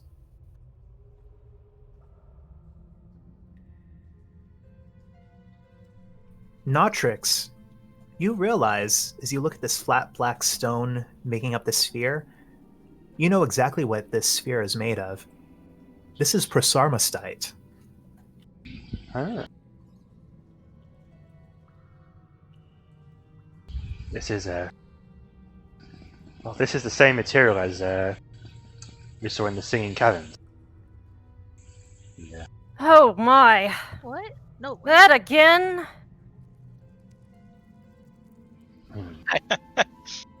Oh, you mean Alistair's cage? Don't Oh, remind me of that damn thing again. Ah! Sorry, Oh. that's Julian. That's fine. We never figured this out. He's probably like, what cage? What? Hmm? There are a lot of interesting things in this room. I think Alcana would kind of glance around absent-mindedly. Wait, So, so what do you know about this? Gross. How do you say it? The name of the. Yeah, how do you say it again? Prosarmastite. Prosarmastite. well, we know it occurred in the Singing Caverns. Whether its proximity to you know who was relevant, we never figured out. We actually don't know its origin or And I its think purpose. they actually... We know people tried to stab themselves with it, and they went, well, they died. I think we actually also saw some of it in the chamber under Ardoin, used to somehow something to do with that one thing that was unleashed on the scene.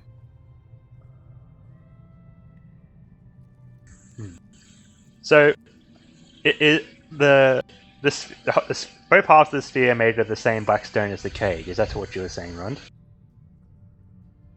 Yeah, you guys figured that out. Which part is made of prostamonite? What's that? Which part of it is made of the other thing that I can't pronounce? Prostatite. This like sphere that this crystal is sitting inside of, it is a flat black, and yeah, it's essentially a a hemisphere on the bottom, and then another piece of it suspended on top on this pulley system, but that one is broken. Bits of it are missing. How do you even know that there's a crystal in there? Is it like see-through somehow? Like is there No, the bottom hemisphere, it's open. It's like two pieces of a globe that would have had this blue crystal inside of it, but the top piece is missing a chunk of it. But you can tell from the pulley system that it looks like it would have lowered down. right? A giant sphere cage to enclose this crystal. It is also banded in Dayalt. Yeah, the crystal itself seems to have bands of dialt around it. It's actually almost a little bit like the way that the metal bands are on the Icenic orbs, but this dialt, it's not exactly metal, it's not exactly stone, and this crystal, it's not an orb, it's sort of irregular.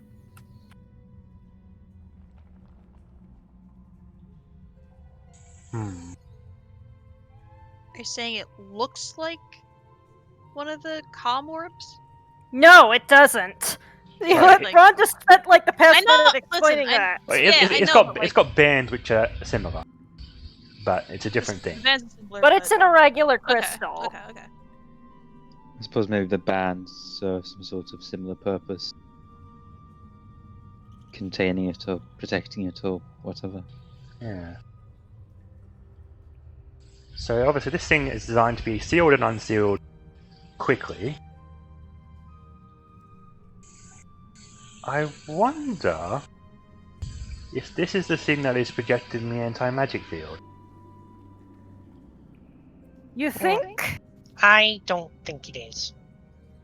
Oh, think about it. If the Prostaminite cage can be lowered sorry, I'm not sure. It's not Prostaminite, the Blackstone. And we know that's a very effective magic insulator, I think, because Payton cast a fireball at it. If it was closed, the anti-magic field would be off. If it was open, it would be on. Like in an off-sleep. But it's permanently on because it's broken. That's not a bad theory. Or it's some sort of horrific, dangerous thing that is meant to be enclosed and we're getting poisoned by standing near it. Or something like that.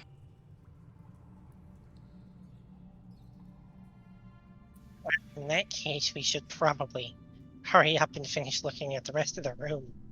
Well, no one feels like they're getting hurt by standing here, do they? I'm going to assume it's a no. Not me. No one feels like they're getting affected by some strange crystal. I don't feel any different, as far as I know. Yeah, nope. Hey, what is on all of those slates over there? Do you want to finish looking at the crystal first, or spread out a bit? I think we've seen most of the crystal. Let's like. Well, we see if haven't see poked it if with a it's quarterstaff yet. I poke it with a You quarterstaff. want to poke it with your stick, huh? Poke it with the quarterstaff. It feels hard, rocky, the way you'd expect it to act. Alright.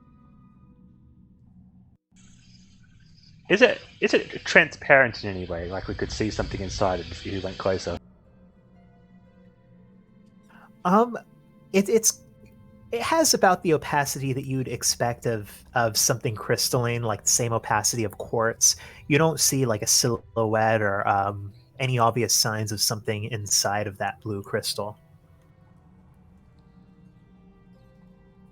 Do you think you could poke it?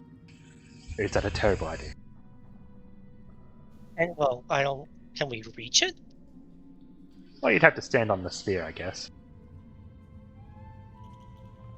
How high up is it?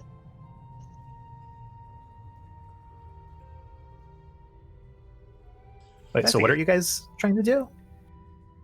Well, I guess I think I was wondering if I could poke it, and Seth was asking, is it too big to get up on?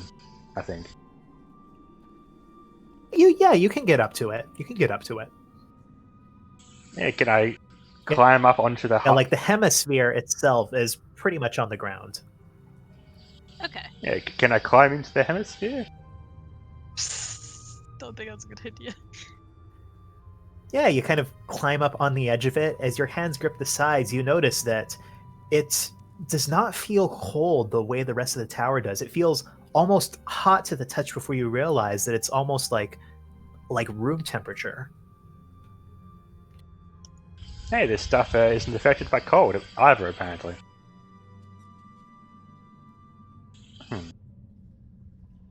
Maybe it's meant to keep the crystal warm when it's closed? I don't know. I guess it's magical then, huh? In Oh that case, really? you The might- strange crystal is magical. Well, I'm thinking. Now I'm thinking that maybe you're right. Maybe this thing is the magic field. I'll take a close look at this crystal now.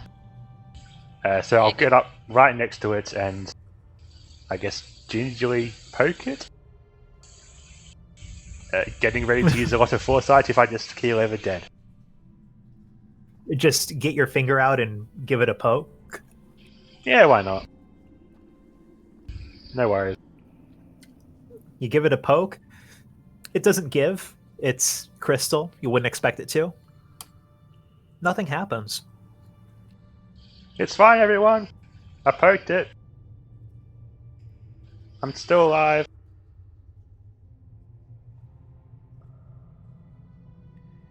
Hey, I'm proud of you. kind of. But anyway. Oh, it's a crystal. It's got no writing. There's no instructions on it. I think. Well, actually, maybe something else in the room might help us know what it is. But well, then maybe we can. Yeah, let's go to another part of the room for now, I guess. And not just vaults over the side of the sphere and goes back to the ground.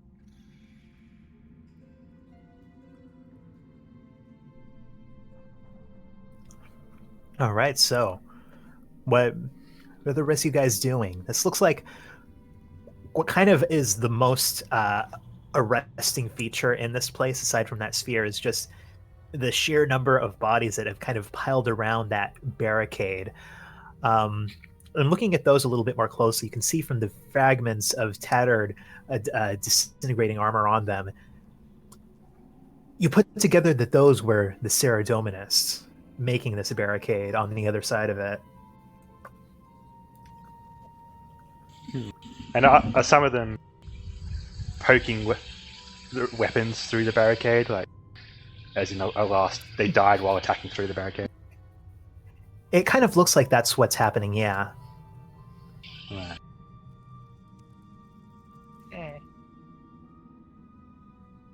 What else is there? Is there any sign of what killed them? Because the barricade was still up. So how did they die?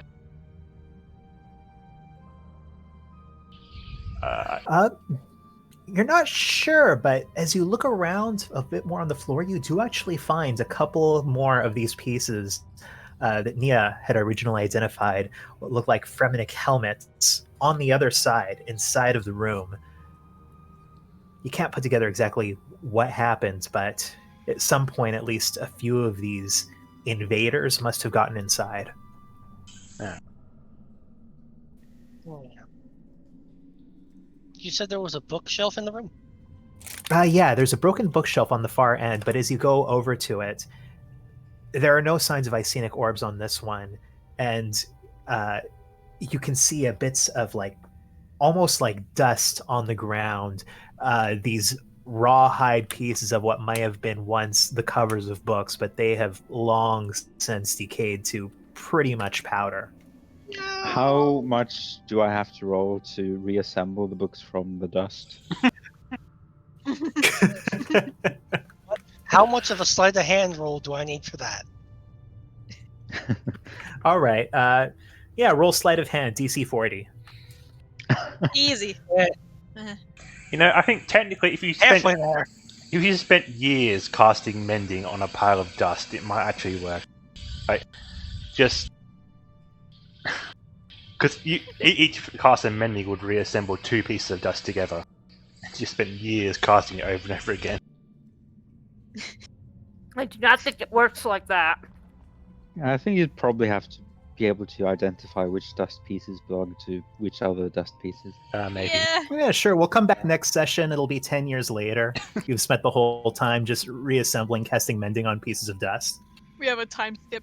A page. Yeah, we like You find half out a it's page, someone's diary. Yeah. like a cookbook. They talk about what they ate for lunch that day. Ah, How Ancient to make knowledge. the perfect Ceranthium pizza dough. This is a recipe. Finally, some good fucking food. But are there any books intact, or is it really just a lot of dusty, nasty?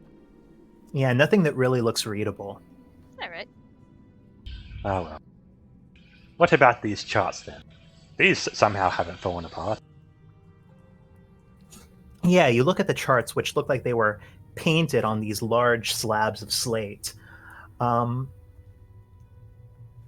yeah, it looks like it's mainly a lot of medical information, a little bit of esoteric information, as I said before, seeming to link various elements to parts of the body. And one that even seems to be a partial chart of the brain that has a similar linking of various parts to different elements. Is any part of it familiar in the context of modern medicine? I mean, sorry, modern for the setting. I mean, or is this all roll a lost medicine knowledge? check. I guess Noctis isn't the best person. Oh, Yeah, he's a roll a druid. medicine He might check. know something. Yeah. You don't know. So Noctis turns in the end and says, "Ania, I think you should copy this down. This might be useful information unknown to modern medical science." I don't actually know that. Which part? You said that there were the combined elemental runes for what we have, like lava and mist and smoke. Mm-hmm. What parts are they all connected to, or pointing to? They seem to be kind of secondary to the other rune symbols listed on there. But you can see that a lot of them seem to be linked either to parts of the spine or of the brain.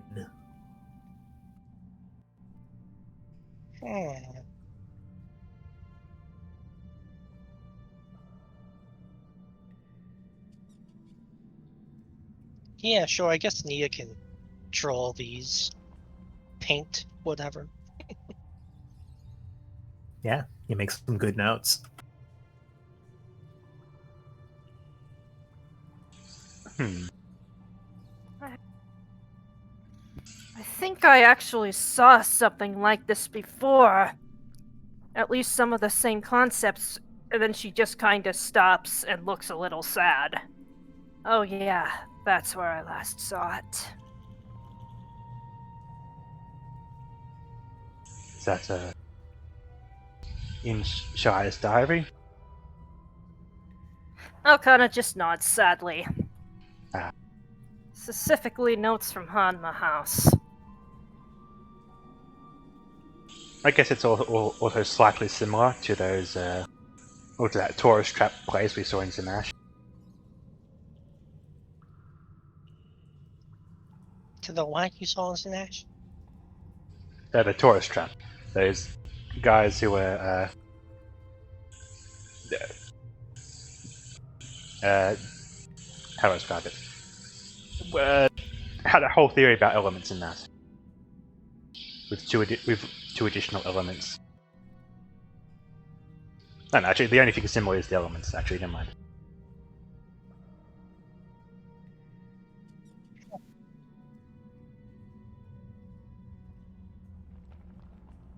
That's interesting, but is there... Well, I'd rather not linger around this place longer than we have to. Yeah, well, perhaps we can take these to these notes to a medical professional at some point, and they might know what it means a bit more. Yeah, is there like any writing around these charts, or is it just charts? Pictures. It looks like it's mostly the charts. There are bits of writing, but they seem to be just to label things that you can already pretty much imply, labeling the meanings of different symbols and of different body parts. A few that seem almost to be kind of more medical jargon, but most of that is in Icenic anyways.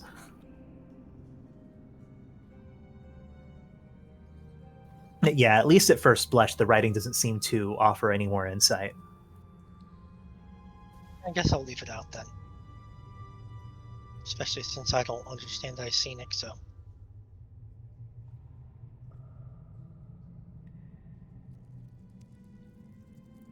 Okay. What else is in this room then? There was another, like a sort of a bowl thing in the towards the center of the room, and a few other implements around it. Might as well while we're here. Yeah, we'll have a look at this bowl. All right. Anyone who wants to can investigate this.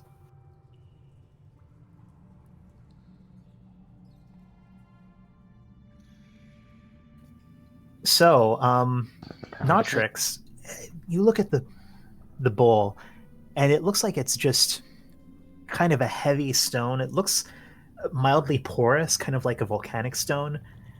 You can see that there are kind of dark stains in there, and you're not certain, but you think it might be blood. As you're looking around, you can see that a few of the other implements in the ground around it, heavily rusted, look like they're more medical equipment. Something that looks like it may have once been a scalpel, something that looks like it may have once been something for setting sutures. But what really grabs your attention is the small black dagger balanced on the edge of the bowl. It's not a flat black. It's not like the hemisphere. If anything, it looks very similar to a material you saw not too long ago. Looks very similar to that black triangle of stone atop the altar, atop Vox's altar. This makes me feel somewhat uncomfortable. It's medical, like the charts would imply, but, well, it also looks not medical and more sacrifice-based. You know, you don't go into a hospital and see a giant bowl that has blood in it. And not just looks around, there's no operating tables or things that look like that in this room, right? Now that you kind of have that thought and you look towards the barricade and some of the frames against it, you realize that some of those things that look like bed frames could be closer to frames for gurneys. And you put together that this may have been kind of a medical area in the tower. Right, so it wasn't only the Blood Bowl place. Yeah, but it seems like most of the equipment in here was pushed up against the doorway during whatever this last stand was. What medical purpose could a bowl like this serve? Well, Beats with me. I got dental knowledge. Sometimes we use these trays to, like, there's any biological shit. Like if you got someone's like blood clot or someone's like tooth, you would put it in a tray instead of like, putting it on.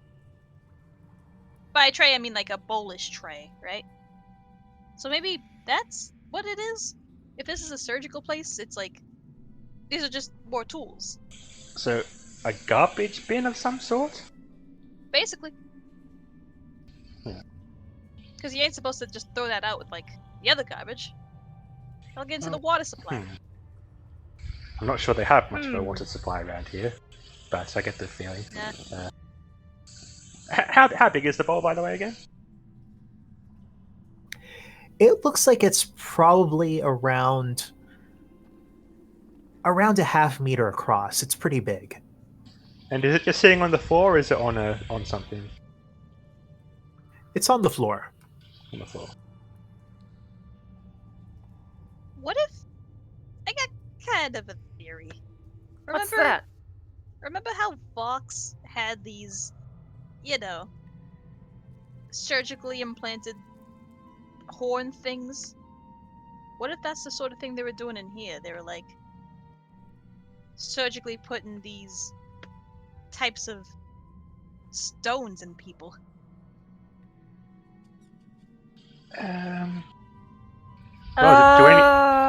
Perhaps we can check the corpses, see if there's any signs of implanted material. Yeah, maybe. But I'm not certain that's exactly what's going on. Yeah. If anyone wants to check the corpses, they can make medicine or investigation checks.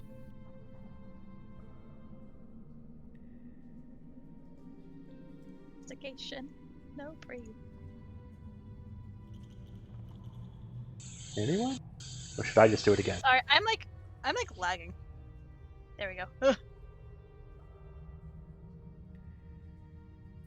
Yeah, you guys sort of start piling through the corpses, and a lot of these, I say corpses, they're really just skeletons, are not in very good condition. They look like they've been smashed by blunt trauma.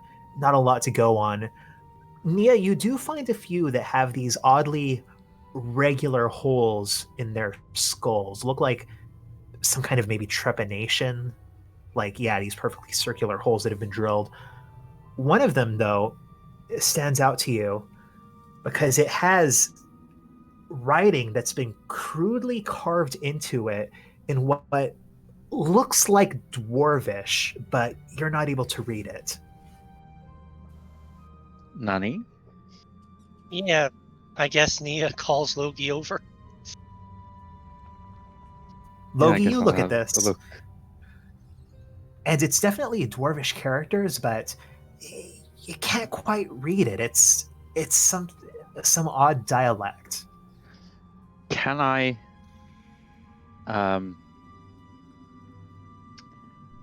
try transcribing it into like normal letters in case it resembles language the others know more?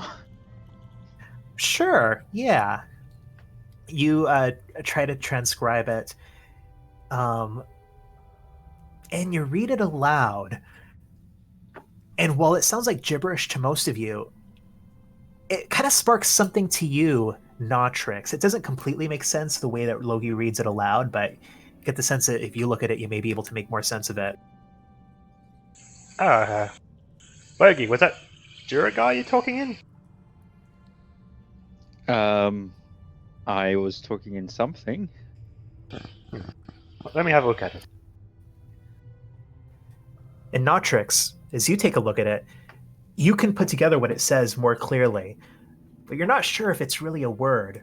But what it seems to say, carved crudely onto this skull, is anthromancer. In the way that it's carved, the inflection of the diacritics on it seems to suggest that there is kind of the Dwargan is a bit of a tonal language. It seems to indicate that there is some sort of a disgust behind the way that this is written. And it's just carved on this person's skull. That's right. Okay. Here's a medical question. Is there any sign of healing around the bone? As in, was this done posthumously as a disgrace to the corpse? I'll let you roll a medicine check to figure that out. Yeah, because that's a thing bones do, that they heal over time, and if it, yeah. Yeah. You look at it, and you are certain that this was done post-mortem. That does make sense. So, I'm guessing this was done by one of the attackers. They branded, tattooed, carved, whatever you want to call it, this insult or whatever, this condemnation into their skull or their head, and then the flesh rotted. Anthromancy. Why does that sound vaguely familiar? I want to comment on this, but I feel like since Logi doesn't know Icenic, he shouldn't be able to deduce the etymology of Greek words. I'd let you do this. And, it's a long-standing rule in the campaign that the wiki is written from the perspective of any very educated Green Kingdoms person. So I feel like it's fair game to reference anything from the wiki. Oh, I think I remember now. It was apparently some kind of a forbidden magic around, right around the area of the Lika Marsh, and according to the stories, only the monastery of St. Domus was spared. Yes, that was it. Well, Anthro, isn't that, or maybe it's Anthropo? Isn't that some sort of Icenic thing, meaning like human? Yes, it is, though. Wow, you must have been paying attention to catch that one. Yes, it's rather convenient. We're all novice linguists. We all speak multiple languages. But it's also interesting to note that I think Leakin Watch was also destroyed by Phrenic raiders, and so was here. And now we hear this word. So what was this that was so horrible? Perhaps we can ask a Phrenic? I'm not sure.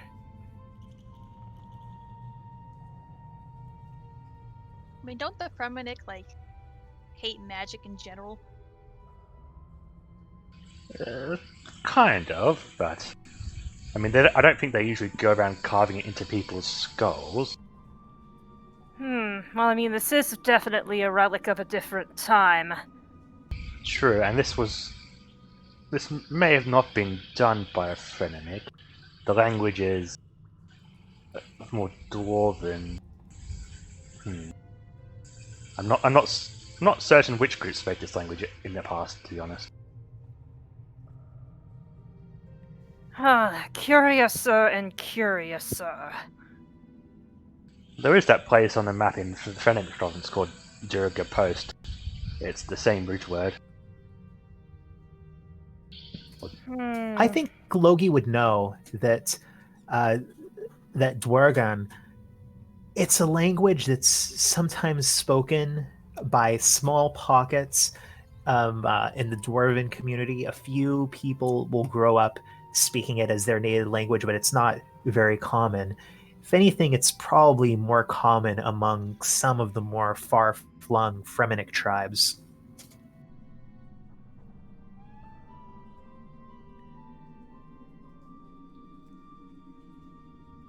Well, that answers that then. Yeah.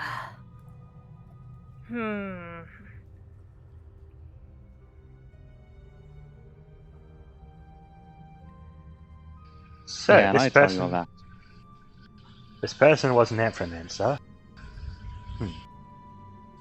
Is there I anything suppose that would explain all the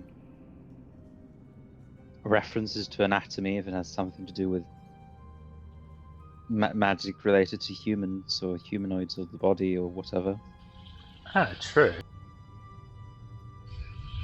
Is there anything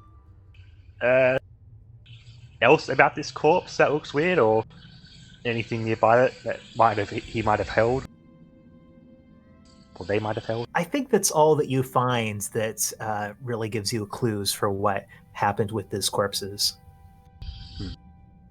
You said that the one that the writing was on. Did it have a hole in its head? It looked like probably more of a partial skull that you found, but let's see. What were the investigation checks? Yeah, you're not sure. Is the hole like kind of the same size as like the black stone we saw in the blood bowl? In the blood bowl? Oh, the Yeah, blood bowl. No, it looks these like holes that have been drilled in the skulls. They're they generally look like they're smaller diameter than that dagger. Uh, you're not sure. Well, I'll let you make an insight check if you wish. Sure. Sorry. Sorry, man. My internet's really slow today. So is Yeah, you're really not sure what those holes would be made to fit. Well, can we look at the scattered instruments around the bowl and do any of those match it, like a small drill? You look around, and you do actually find a decayed piece of metal that looks like it could have at one time been a drill. Could have been used to drill some of these. But as for what would go into there after, or what would come out, what exactly the use would be, you still are not sure.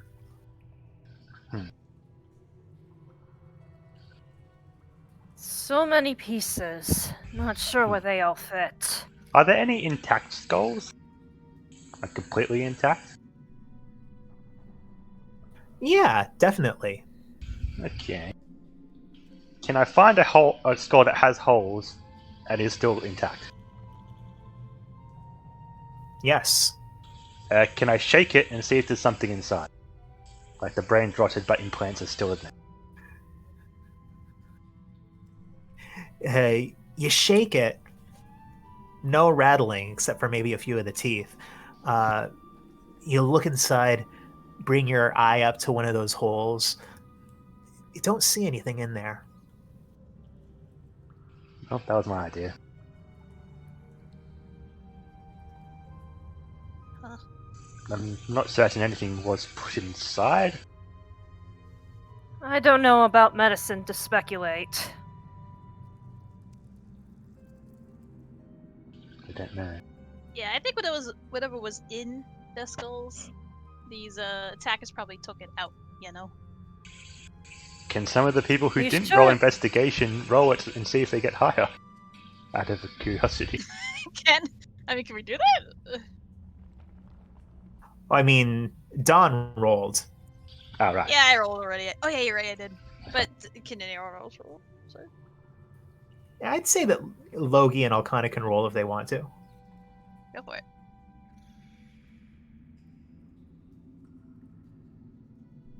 Well, that's much better. All right, and what are you getting insight into? I guess she's also looking into the skull hole thing.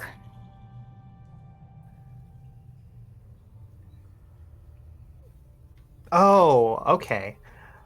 I thought you guys were asking for another investigation roll. Yeah, you guys have fully investigated this. Looking at these skulls, Logie, you hold. Oh no, Logie wouldn't be able to have this insight. All right, Alcana, you hold one of these up, and you think to yourself, this is about the perfect diameter if you wanted to stick one of those prosarmastite spikes from Juniper in there. One of the spikes from Juniper would fit perfectly. She kind of mutters under her breath.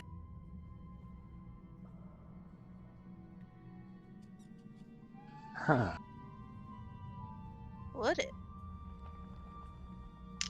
Well, I mean, I think the only one person that took them was Peyton, and obviously he's not here. Right. I think it might fit. Do you think the operation was successful? Like they were actually implanted?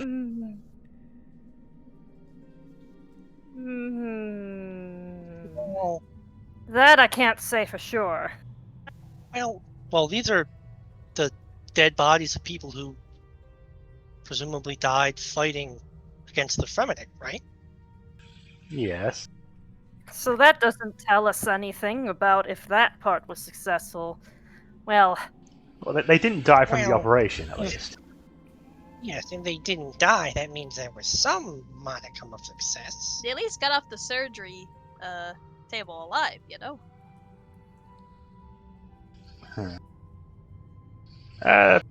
I guess. so maybe they were just putting it in the wrong part of the body then. You can see Alcada's just kind of lost in thought. I guess. Now that we know that those spikes are related to this, are we able to have a look to see if there's any of those spikes around amongst the bones? Specifically? There are not. Okay, Not. fair enough. You can't keep investigating the same thing over and over. Yes, and over. can we move on Sorry. to another room? Sorry.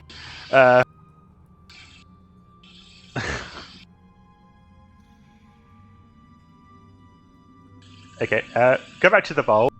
I guess I'll pick up the dagger. The soulstone dagger. All right, you've got the dagger. This feels more important, don't you think? Yeah, I would say, at the very least, it's something worth looking into. But, well, I guess there might have been some sort of blood magic going on here then. Maybe, I don't know. Maybe not a sacrifice like we were thinking. That doesn't sound very Saradominist. But the practice of amphomancy might be a little icky at times, perhaps. And it involves this bowl.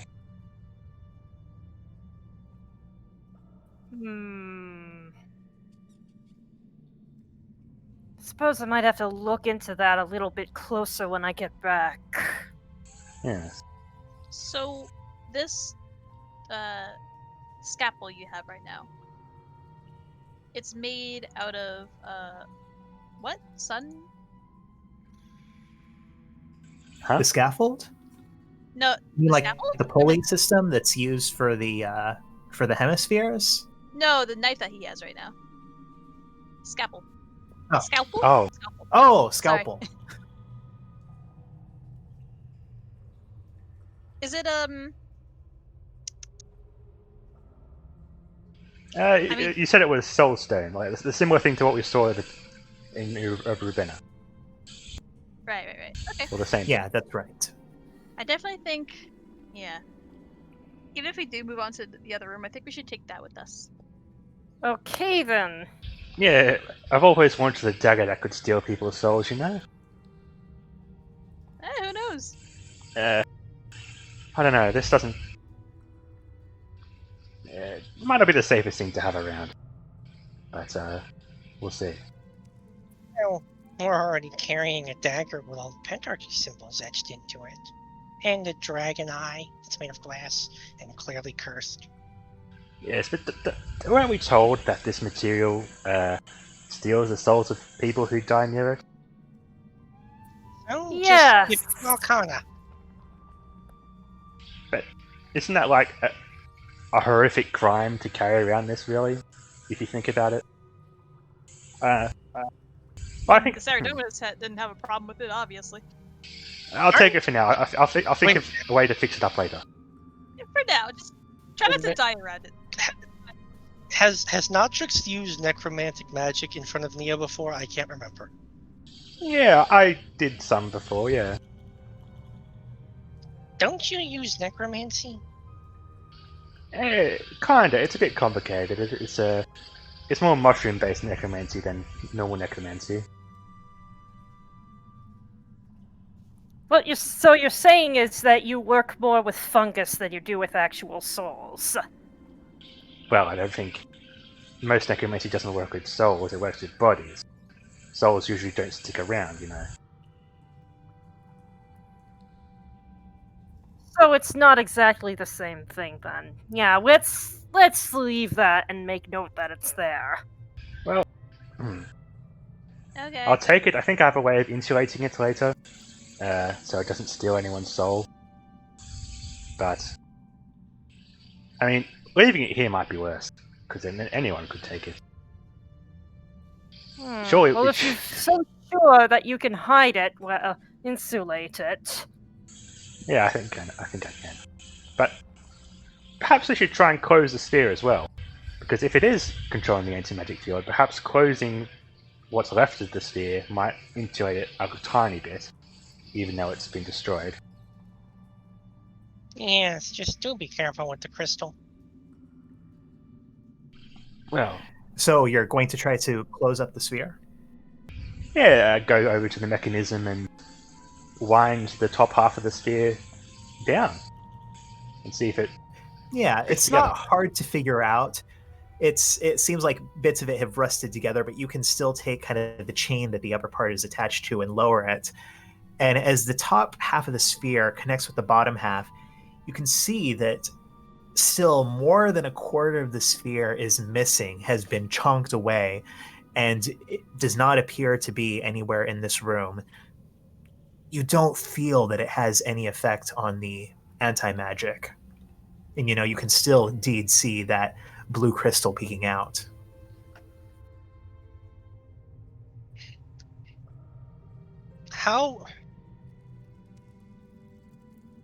How reachable is the blue crystal? I mean, pretty reachable, obviously, but like, Yeah. I think. if I You could stick your arm in and touch it still with the sphere closed. let's say I wanted to take a piece of it.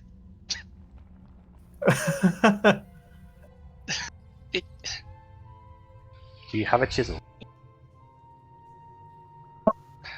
Like, I don't think I do now. Break me off a piece of that blue crystal. Yeah. What's the worst that could? I mean, what's How the about we carry the blue crystal with us? No! No. Just pick it but up I- and move yeah, it somewhere else. I don't know if it's a good idea to carry. It's pretty big to carry too. Yeah, it's a big crystal. There's five of us. Pick it up and throw it in the glacier. I would like to. I would. I would like to at least try to take a piece of it though. All right. What are you going to use to try to chip off a chunk of this crystal? That's what I don't know. Maybe like one of your daggers, but yeah, here's the thing. I don't know if that's truly a approved plan. I mean, let me put it to you this way: Yeah. the crystal, it'll be fine. Yeah, we got foresight. Go for it. Oh dear. Fucking. I do have a couple regular daggers. How effective is that? You can try it. I'll try it. All right. So this isn't really a dexterous attack. This is really just no way to do it but chunking it in. So go ahead and make a strength or athletics check with this regular dagger. Strength or athletics? Yes. How does that work? Do I just make a strength or athletics check then? Yeah.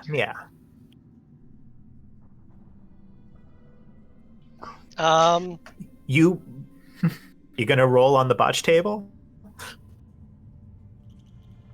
No. But you bring your dagger back just with all your strength, try to chunk it in there, and you just watch as the tip of your dagger breaks off You pull it back. There is not a mark on this crystal. Oh man. Well, I guess I should have expected it to be a bit stronger, but Logie, you still have those smith tools, right? Yeah. Those would actually be able to do this with not so much force and more, well, dexterity. In other words, it wouldn't actually break because I'm just tossing it into it really hard. You know, thinking about it, I'm not sure.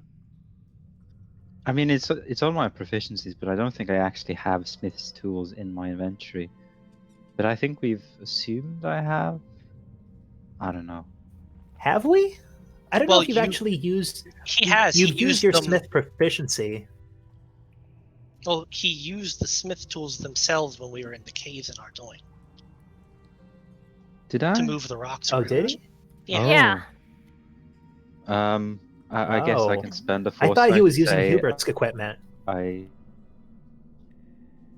guess I can spend a because foresight Hubert to had say a whole I like a whole flat worth of bought stuff some of or Smith's something. tools and things.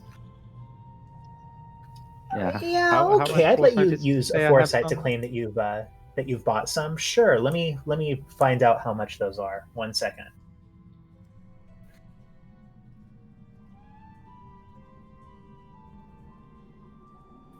Yes, Smith's tools are 20 gold pieces. Oof. I don't have that kind of money. Well, perhaps we should move on, and if we find the remaining piece of the spear, we can try and carry it back here and see what that does. Yes. Okay. How about I use my thieves' tools? You're going to try to what? File away a chunk of this crystal? Sure. All right. Use your thieves' tools, and I'm going to say you can use either your strength or your wisdom for this. I don't think your dexterity really helps you here. I have a question.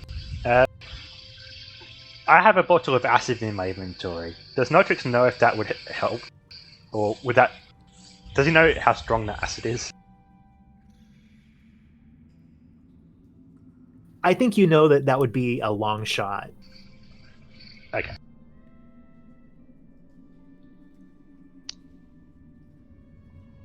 Ooh.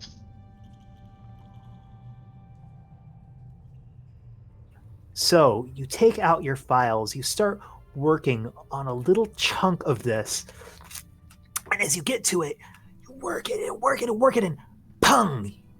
You get a tiny grain off of one facet, something about half the size of your fingernail. You look back at your tools and you see that your file is just completely shot. You won't be able to use these tools again, or at least not without replenishing part of them. Worth it. Congratulations. Can we please move on? Absolutely. She Kick 'em said, out of prison. very excited. So, you guys make your way out of this room, climb over that barricade, back into the hallway. Notrix, Hugo, check the last few doors. One of them looks to be another one of these shafts, one that you've seen before. Another one, it looks to be another what looks like kind of a dormitory chamber. You guys explore in there briefly, but there doesn't seem to be too much going on.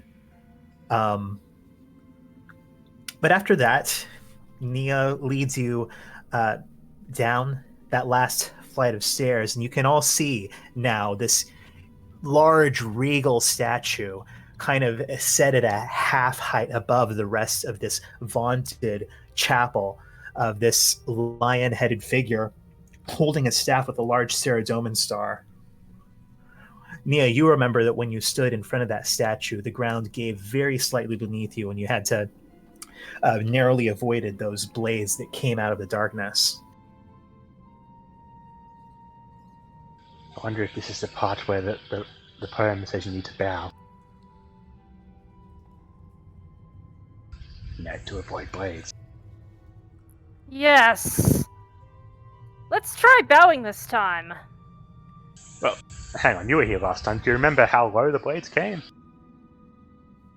Can Alcana point it out? They came at you right at neck level. It's actually kind of odd because your neck level and Nia's neck level are at different points, but it seemed like these two blades that came out, one was seemed to come right towards you, and one seemed to come right towards Nia. Well, it says always bow your head in the presence of our Lord.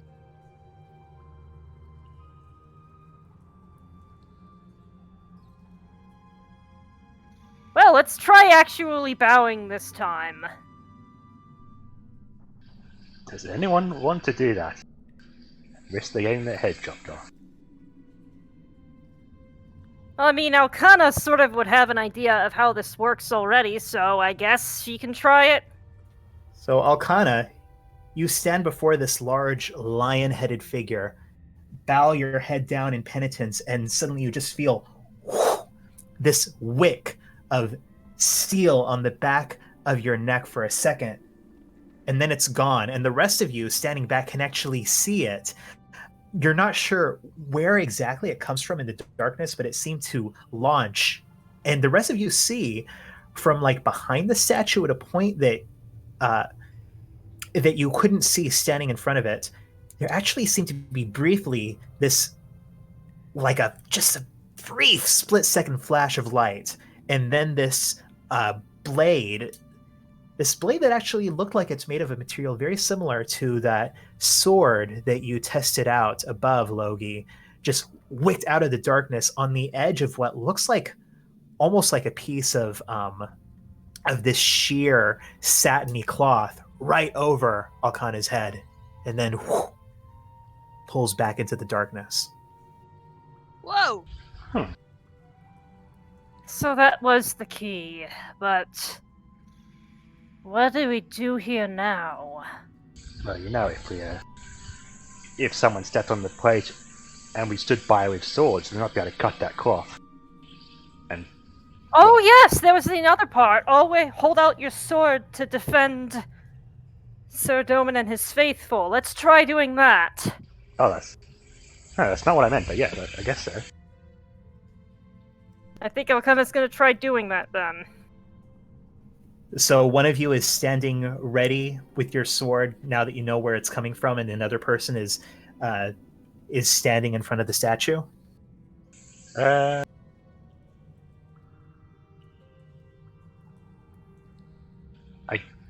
guess, or is Alcana just standing there with her sword raised in the same position?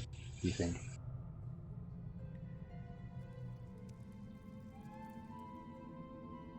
What was the key? Or I guess someone else can cut the thingy.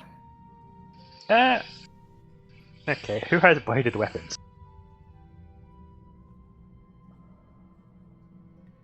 Nia does. Yeah, how about Nia? How about you stand near the thing and attempt to cut the sword down as it flies by? I don't actually have any proper swords, but okay. Don't you got daggers? Those are stabby weapons, not slashy weapons. You can slash with a dagger. I mean,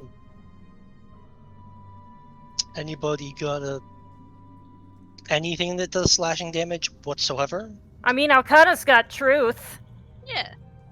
I'm not risking breaking truth. Just use a dagger. It's got an edge on it. It's only cloth. Okay, fine. I'll use my other regular dagger for this. I've seen Peter Pan. It works. All right. So who's stepping on the plate in front of the statue?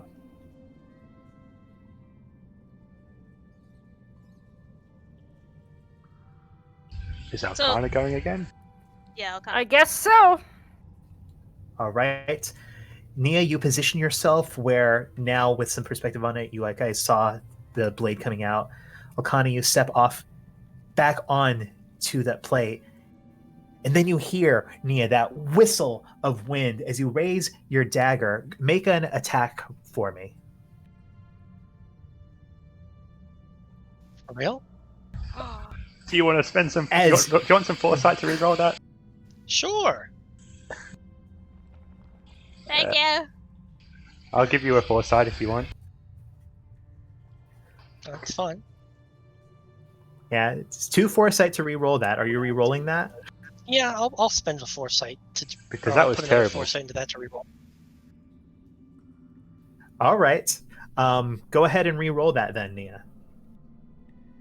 Much better. And you just positioning it right at that split moment when you can just swing your dagger through the air, and you all watch as that blade just sort of goes off, careening at an angle, and then you hear this heavy thunk as it impacts against the stone side of this chapel, drops to the ground. I will say that was a foresight well spent. Whew. Did we do it? Does anything look different? Well, I know I definitely cut it off. Or Well, I'm not sure if that was part of the test or if we just break the trap, but either way, there's one less blade that'll be coming at our heads. where's the blade point that went flying? It just went careening off somewhere into the chapel. Should we go look for it? Kind of just shrugs. Well, maybe after we're done with whatever this is. Yeah, sure. Alright. Okay, retrieve. All right. So, as you guys do, whatever it is you're doing now, we've gone far too long without a break. So, why don't we go ahead and take a break here? You guys descend from that large statue and can now see the legions of bodies curled up against each other, caught in this moment of whether they were huddling together for security or for warmth, whatever it was, these people caught, mummified through the cold in their last moments in this chapel that has been cleared of its pews. You can all see them pushed to the sides. It doesn't take long to find that large blade that went flying. Can find it. It's an immense thing, about a meter wide at its widest point, looking like this curved axe head. Very heavy. Too heavy for probably most of you to lift.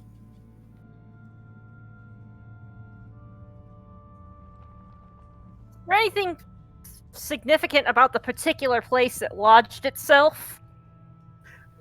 It doesn't look like it. As far as you could tell, it went flying, chunked against the wall, and just clambered down. You find it among some of these pews that have been kind of pushed up and piled against the sides. What metal does it look to be made of? Or is it just like steel? It looks like that same light grayish metal, not steel, that some of the weapons in the treasury were made of.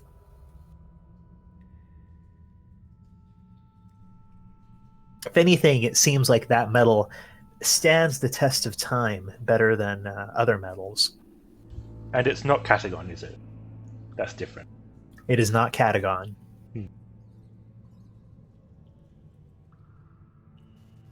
You said that we saw this at one point in Lula's place, right? Yes, you saw samples of what looked like this. Actually, I think you would have noticed this. You would have noticed that some of her arrowheads look like they were made out of a similar metal. But we've never been given a name. Have we retrieved any samples of this metal at all? That we could perhaps share later to get a name for it? I don't believe you have. Well, if we see any small pieces of it that are carryable, we should take it and, well, take it to someone who knows more, and at least then we'll have a name for it, perhaps. But it seems like cutting the blade down wasn't an intentional part of whatever trial this is. It just flew off. Yeah, I was wondering why you guys wanted me to do that. Well, a couple of reasons. Like, it seems odd, slightly, to spend such a contraption on a string rather than a chain or something more durable, I guess. Silk, it's almost meant to be cut. And the fact that the ropey silk survived that long. Perhaps being eaten by moths or something.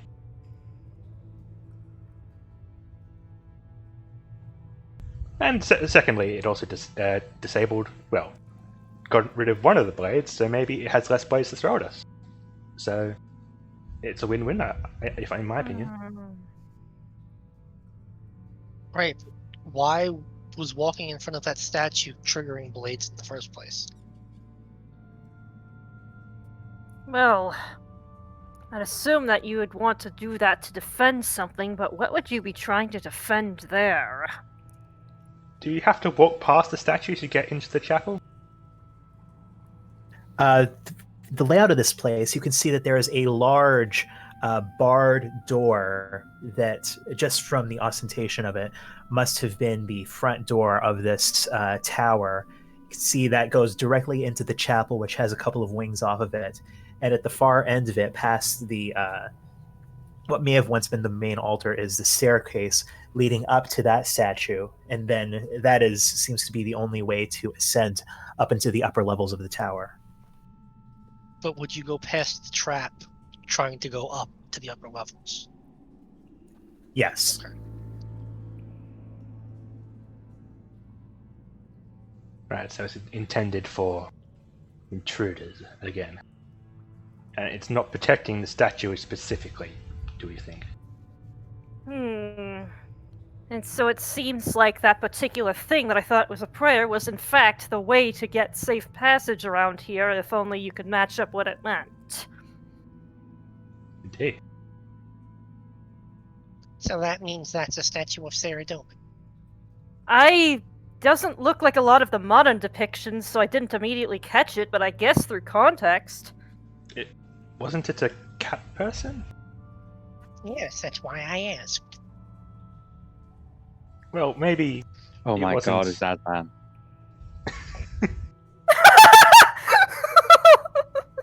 That's very interesting. Perhaps it wasn't the poem only said our lord. Perhaps it was the lord of the Anaposa Strophe, rather than Saradomin. Yes, I guess could also be it. Well, anyway, Arcana, you mentioned that you tried to investigate these corpses last time, but you got into some trouble? Yes, specifically my cape got tangled up in them when I was trying to discern how they died. And she kind of shows her then tattered cloak. Unfortunate clothing damage. I can get a replacement later. Worst I'll get is getting yelled at by Master Marcin again. Hey, maybe we should take a peek, though. Yeah, let's try and do that thing that you failed at doing. All right, Notrix. Make a medicine check. Yeah, it's 101. You get closer to one of these bodies that's kind of more curled up on its own. Most of them seem in groups, and you can tell from, first of all, that it must have been frozen fairly quickly, because it has the flesh covering all of the bones, and for how old this corpse must be, it would have to be very cold for it to be mummified in this way. Looking at it, you kind of open the jaw as best you can. You hear something kind of crack in there. But looking at the quality of the teeth, looking at the amount of fat sort of that's frozen in within it, you're guessing that these people died through a combination of starvation and freezing. That whole opening jaw thing was a lot more detailed than I was expecting, but... And Notrix turns to everyone and says, yes, it looks like, they're somewhat emaciated and very cold. So just freezing and hunger got these people. No sign of weapons, I guess is the main thing. Yeah, not a lot of physical trauma on these bodies. A death to the elements, then, huh? That's So I'm kind of guessing- sad. So what did Yeah. did the invaders skip these people, or did these people take refuge here after the invasion was over and the tower was deserted, perhaps? I'll say, looking around, you don't see any of those Fremenic weapons or corpses on this level. Were the corpses like in front of the statue? No, Around that didn't area? seem to be. No. So no previous victims of the head slicing, huh?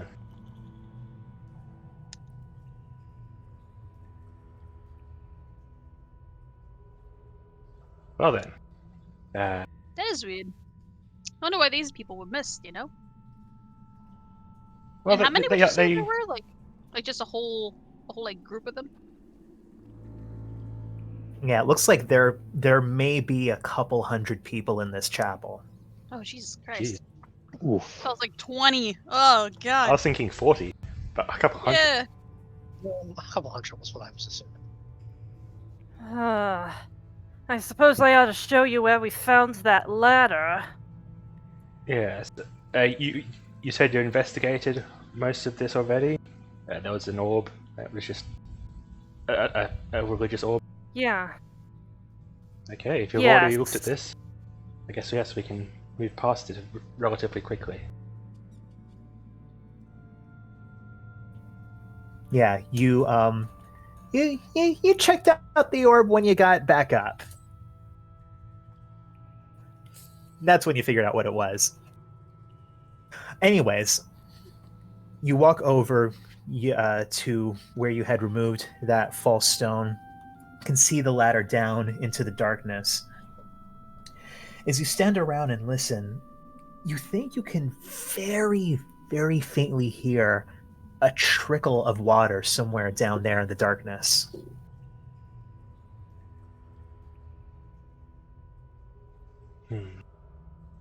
Glacial meltwater, do you think? That'd be the most likely answer. With all this water around, ice around, it makes sense there'd be some water. Maybe it's just Flash collecting more water. I was gonna say last How time would we he have checked set the it up down waterfalls. there? Yeah. I I was guess gonna there's say- only one way to find out. Yeah, last time we checked the water source, it ended up pretty well. So So is there a ladder or something? Yes! Yes, there is a metal ladder. So are you guys descending? Guess Sure. so. All right, who's going first? Well, O'Connor's got the best dark vision out of anybody in the group. Make I sure you hold your see. sword out. That poem might be still relevant. Yes, that's fair. So, Alcana, you begin descending down the ladder, holding out your sword, and you only get a few feet down when suddenly your sword seems to almost phase out of your hand and then whoosh back into form, and you can see that faint rainbow luminescence around it. Ah! The anti-magic field's gone! oh thank God. Those of you who are still up above her on the ladder, you can still tell that, if you try to cast a cantrip, your magic is suppressed. It seems like somewhere midway down that ladder is where the magic field ends. Don's gonna like hop off Loki's shoulder and just like slide down the side of the ladder like a fireman on a fire pole until he gets to the magic I see. area. Yeah, you feel the magic, though you don't really see what's going on, Don, as it's pitch dark down here. But Alcana, as you lead the charge, heading down, you can see that this is a large, vaulted chamber. It's kind of like a barrel shape, made of stone, very well set, smoothly carved. It looks like it's about 30 feet across, and at ground level, about 15 feet high. You can see as you finally hop off, you get to the bottom, there is the floor kind of slants down towards the center from either side, and there is a narrow sort of ditch down the center. You can see that there's actually ice built up at the side of it, but between that ice there is a narrow trickle of water running down. And you can't see like below the water. You're not sure if that's because the water is dark or dirty or if it's deep. But that's a narrow, probably that whole ditch is about a foot across. You can also see that there is, well, you smell, there's this heavily organic scent here, kind of a scent of decay. And you can see bits of what look like moss or algae or something kind of growing along the sides of the walls of this stone chamber. And you can also see, closer to ground level, there are these regular long, narrow alcoves with these, well, you put together quickly, bodies in these linen that's almost fossilized. You know, maybe poke one experimentally and it's just completely hard. But you put together, you can't see either side of this chamber. I think your dark vision goes 120 feet, and this long, I guess, hall vaultway goes more than 120 feet either direction from where you are. But it seems to be some kind of a crypt. Oh, well. Well then, looks like this is the only part of the tower where they actually intentionally put the dead. Yes. Rather than... Well, there might be more dead elsewhere in the tower than here now, unfortunately. Yes. Does anyone have any torches we could light? I think even though we have dark vision, light is, I think, still better. Yeah, I have 3 torches left in my inventory. Yeah, so light one for the sake of Don and, well, everyone. Thank you. Oakley. Just future reference, So, at what point do you take away a torch? Because, I mean, it doesn't burn down the whole thing. I feel like each torch is kind of one encounter use, you know? So, you know, it would be good for this whole tower and everything, but by the end of the day, I think that torch will be gone. Oh, okay. So, Logi, you light up a torch, you get shadows against the walls, and yeah, though you can see in the dark, kind of the torch helps you get a better sense of things, see colors a little bit more clearly, and that makes it more obvious that there is actually a sign partially covered by this moss, these lichens, that kind of faded into the wall in the darkness. But it looks like some kind of a map or something. Yeah, let's take a look at the map. Indeed. The map. So you see, yeah, this appears to be a large metal plate of some sort, and there are bits of it that are kind of embossed in Icenic, which I'll kind of can translate, but a few that seem to have also been marked hastily with chalk. It looks like a long horizontal line, a long vertical line, and then partway to the right of that horizontal line, another kind of more squiggly line. But at that top of the horizontal line, there is a dot, and embossed, it says, Tis Elpidas. Let me write that down in the chat. Oh, I want to see how close I got. Hey! You can also see that there is that branch that goes all the way horizontally, and at the dot at the end, it's not labeled, but you see these squiggly lines that seem to indicate water. And then the other line that's marked off from that goes to a dot that is marked styles.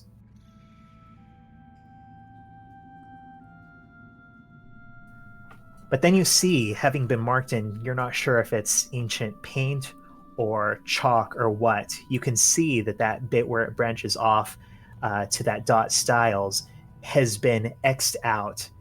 and it notes in Icenic, the way to Styles is dangerous. Administrators no longer trusted. Style under the sway of Ceres.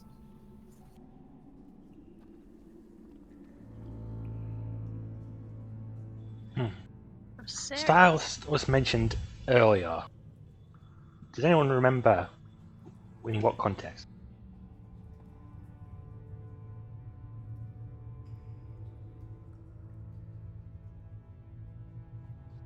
Let's see. I have it here. Just hang on 2 seconds. Yeah, thank you.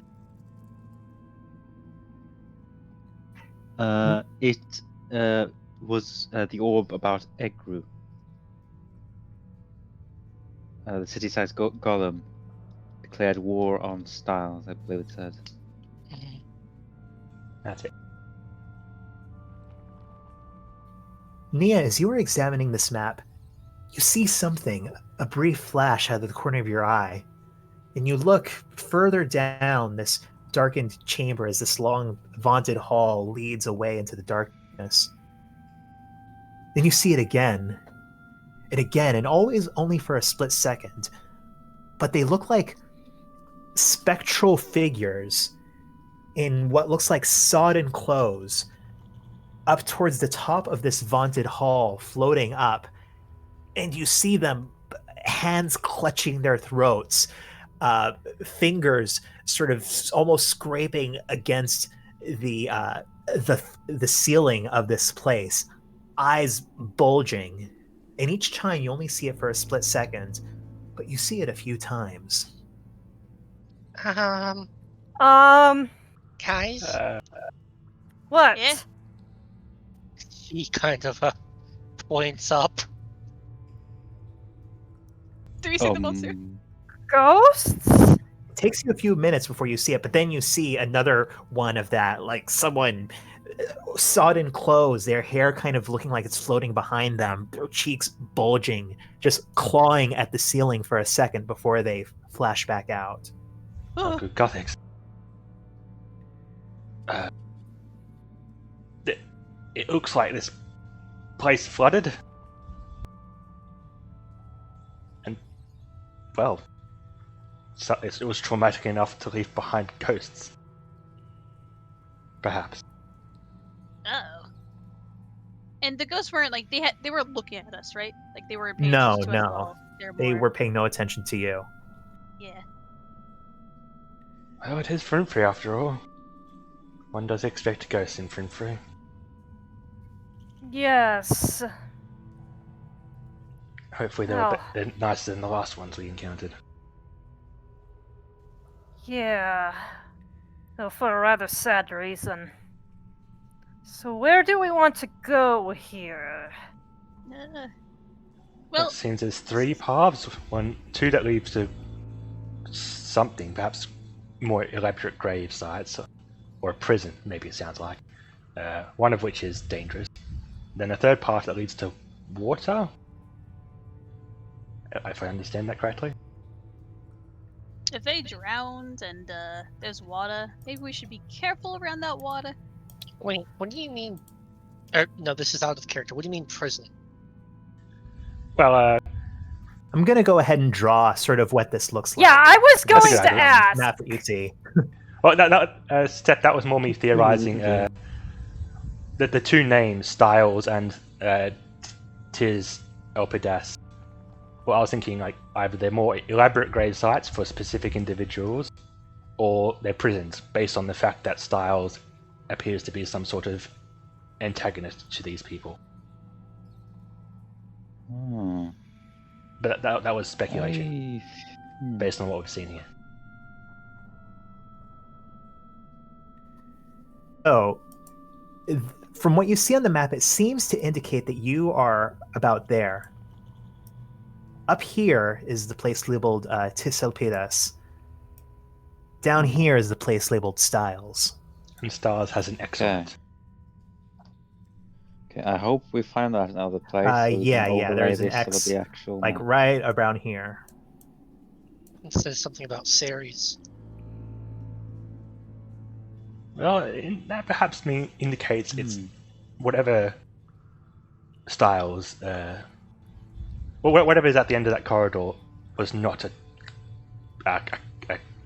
what's the word? A crypt, I guess. Yeah, a crypt. If the person inside was still alive, so perhaps it was a prison for this Styles individual, if they are an individual.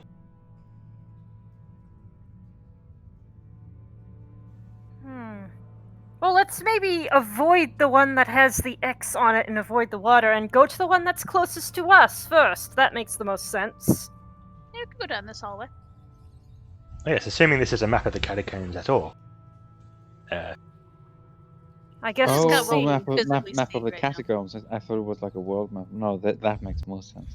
Yeah, I thought you might think that is. It could be a word map, but I think our reasoning is it's a map of the catacombs. We're assuming that until we have Yeah. evidence that proves otherwise. Well, But how then about why we, would it refer to Styles and the giant robot thingy? Well, we don't know what Styles is exactly, so until we know that.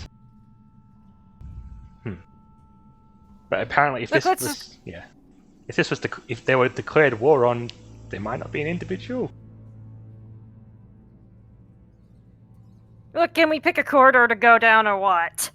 Well, I think there's only one corridor to go down until we get to this left-hand turn, I guess. So you start Yes. walking down this vaunted hall. Yes. Yeah, and I guess we stop briefly to have a look at a few of the individuals in the alcoves, if they got names or anything notable. Yeah, you look towards one of these alcoves. No name, no label on it. You kind of peel away this, what must have once been an extremely heavy linen sheet that just kind of crumbles away as if it's made of eggshell as you touch it. And you see underneath, it's a skeleton. They're wearing this breastplate that is so heavily oxidized, it looks like it's just about to disintegrate, but you can still see the large Ceradoman star on it. Looked like they were buried, or, well, not buried, but laid to rest with their armor and sword. Looks human. Nothing unexpected here. Let's continue. Be careful of the ghosts, I suppose. Yeah. Occasionally you see a ghost flash into existence above you, but they seem to all ignore you. And you walk down about 20 feet. Who's leading the way? I would assume the Torchman. I'll lead the way. All right, so Logie, you walking in front, you walk down 20 feet, 30 feet, 40 feet, still are not seeing that turn off. Then when you get about 50 feet down, suddenly you see this movement next to you, and suddenly there's this high pitch. You look and you see that lichen growing on the wall next to you. It seems to have changed shape into this odd mouth thing, and it is just echoing off of this chamber, and the way that the echo carries down, it feels like it's coming from behind you, from in front of you, from right next to you. And that is when you see a large mass of moss on the ceiling just a little ways down from you shift, much larger than the small one that seems to be making this shrieking noise. And as it shifts, you smell something awful. And you see this mass crawling along the ceiling, and it kind of stops, shakes, and a couple of wet plops as two things just drop down from it onto the ground. And you see those wet things slowly start to shamble to their feet. Two humanoid bodies. All right, mofos, we're rolling initiative here. Let me get your tokens on the board. Thank you for at least getting us out of the anti-magic zone first. Yes, thank Yeah. you. All right, boys. I'm hoping to wrap this up in the first round. Let's see what we can do. Really? All right, let me draw I guess we'll the do hallway some here. gardening. Well, that's if they are plant creatures. I mean, if they are plant creatures, this will be over Does it very matter quickly. I if know. we roll? Does it matter if we roll before you put the initiative tracker up? What? I think it might. I think we need to wait. Oh yeah, Oh, yeah, yeah. you can. Yeah, there's the initiative tracker. Go ahead on. Do we want teams or are we, All right. I want to be with Natrix. Sure. Well, God, what are we doing? Yeah. Do we have teams? Yeah, you can work teams if you want. That's up to you. He's a benevolent god. Sure, Don. You can share my 6 initiative if you really want to. Woo! I have. Well, whoever I'm on team with should probably roll instead because I have -1 initiative. We only have 5 people now. Huh. Someone's gonna have to be alone. I want to use a foresight to say I put on my armor when we notice the ghost thingies. Sure, I'll allow that. Makes sense. We've just been walking really In slow. action Anyway.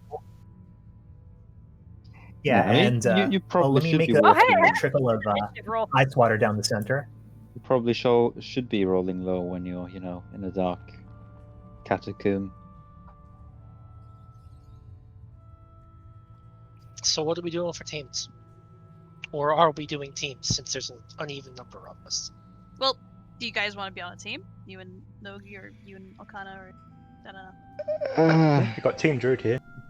Yep, Team Druid. Okay. I've got a decent You guys- initiative roll for Put once. yourselves out wherever you think you are. I guess Logi can be with himself, and Nia and Arcana can be a team. Take that 18 then, I guess. Yeah, I had a decent roll for once. So I guess Loki was in front. Oh, sorry, I forgot to select my token.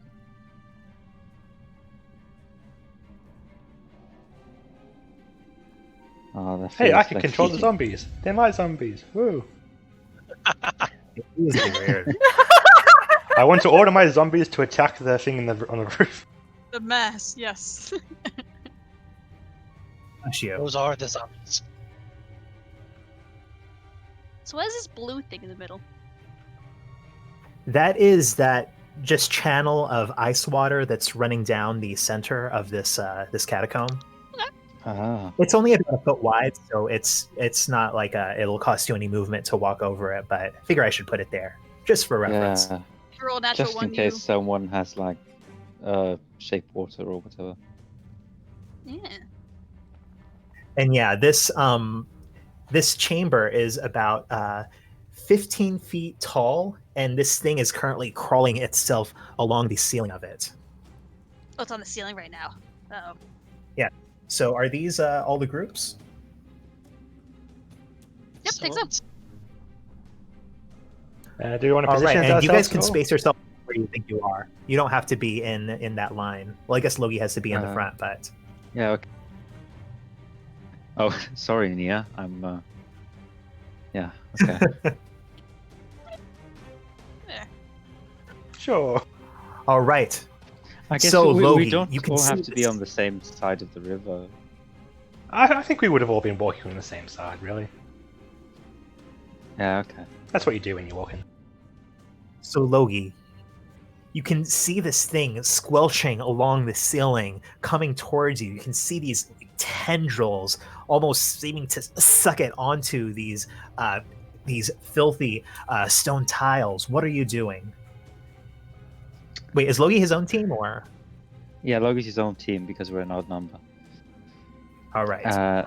So I see this thing crawling across the ceiling. I do what any, at least American person would do. I would shoot it. Right.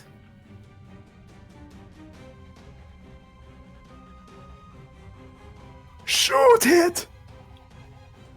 So are they all Oh, on the yeah. ceiling? Both hits. Oof. Yeah, you let loose 2 quick strikes, just bam, bam.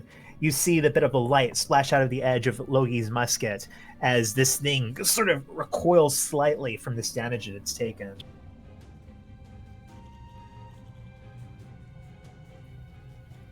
Is that your turn, Logi? I think I would like to move as well.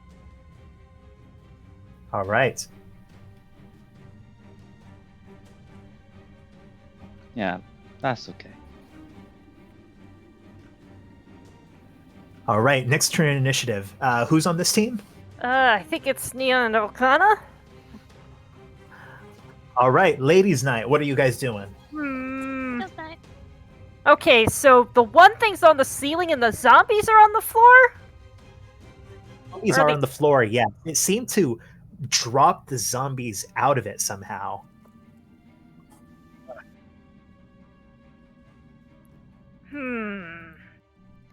I don't know about you, but I would want to take out the thing that's, well, puking up undead before it pukes up anymore. Let's try and get it off the roof. Sure.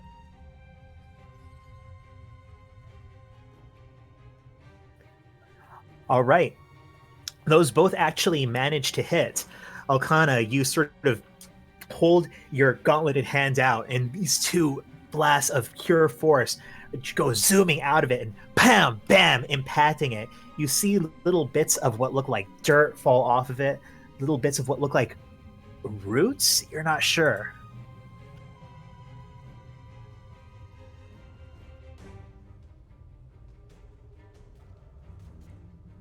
Oh, Nice. that means it's my turn, huh? Yes.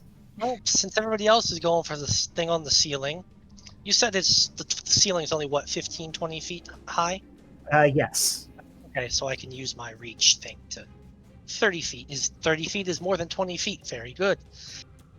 Oh, yeah, yeah. Yeah, if you use that, you can hit it. Yeah, that uses my bonus action. So, yeah, I guess I'm just going to psychically punch it a couple times. Okay.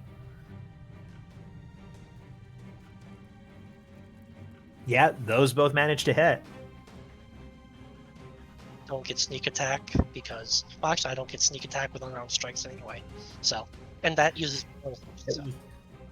Yeah, you kind of focus your chi in, and you almost create these spectral fists. You're not sure, but you both see just both pooh, pooh, and more of a rustling coming from it. You see what looks like a couple of leaves drop down from it. And is that your turn, Nia? Yeah, because I have to use my bonus action to extend my reach. Oh, hey. So as this thing slurps itself sickeningly across the ceiling, Oh god. you see it gets to where it's almost right above you. And as you catch sight of it, Nautrix and Dawn, you realize that you've seen something very similar to this before. This looks like that big mama Thanatos bramble back in the greenhouses. Right. Ooh, ooh, ooh. I don't need to You ask that see it question kind on my of- turn. It kind of shudders and it kind of and something happens inside of it. You're not sure what. Oh, crap. It's building up to something. But then you see it shoots out its long roots that look like tentacles. 2 of these go right for you, Nia. Ow. Ow. Those both hit. I'm guessing I need to make 2 con saves then. Yes, 2 Constitution saves. Yeah. All right, so Okay. that's a No, it's success. not. That is a failure. So you take an additional 14 poison damage as one of these just drops down from this thing on the ceiling and slaps you upside the head, and you can feel the venom within it kind of sinking into your skin. And then another one of these is going to reach out past Nia and try to get at you, Dawn. Ah! Oh, it hit me. You feel it just slap right at your wings, sort of send you spinning around. Make a Constitution saving throw, Dawn. Yeah. But you don't manage to save off the poison damage. Meanwhile, you see these two undead are just shambling towards you guys. Oh god. Actually, I think you go right there. And this one is going to just turn towards you, Nia, and try to just slam its body into you. Easily managed to sidestep it. This other one,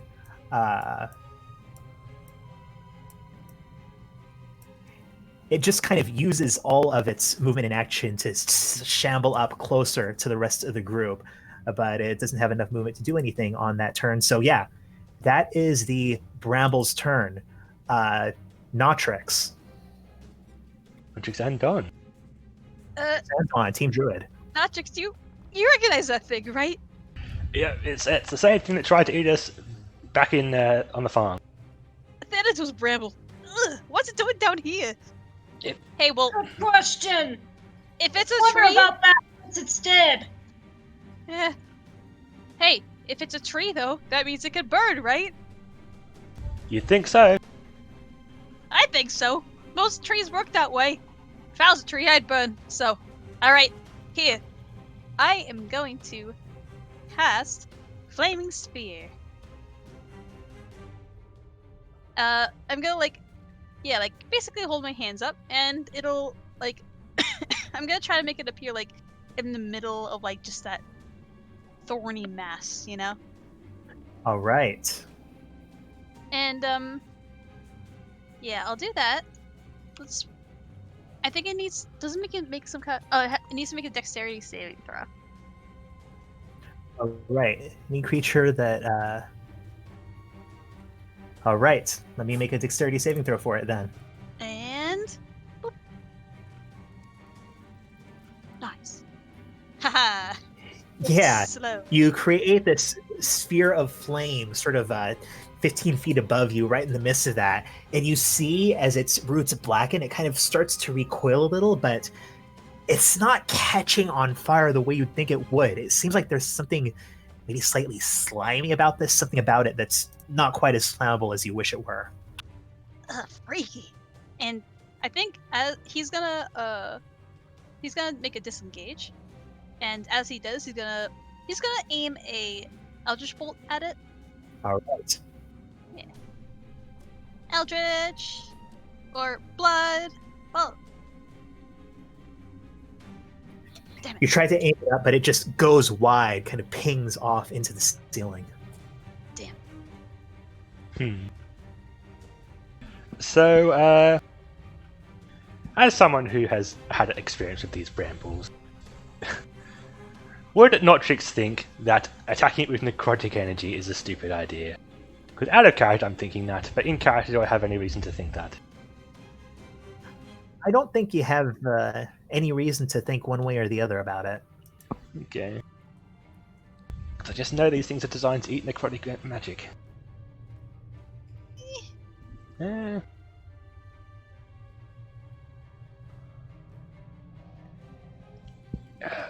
I'll give it a shot. I'm gonna cast Blight on it, I think. Might heal it, but who knows. Don't waste Blight. Do you have any other necrotic spells? Nope. But this does double damage when it's against a plant creature. It is a plant creature. But it makes disadvantage and makes, yeah.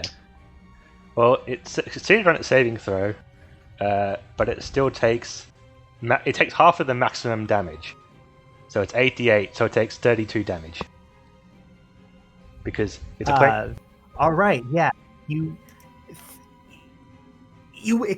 do that, and you feel like you expect it to behave a certain way, but there's something about this plant that is not quite the same. It's a little bit more monstrous than that. Is you create this blight, you can see where your blight impacted. It blackens a bit. It still definitely takes damage, but not as much as you were hoping it would. It's not quite a plant. You see a few of the roots curl up, but it's still going strong. Okay, and then I just do Shillelagh. And that's what it. Actually, oh shoot. Made a mistake. I should have had oh well, not Notrix, because Notrix is immune to poison damage, but could I have Dawn make a Constitution saving throw?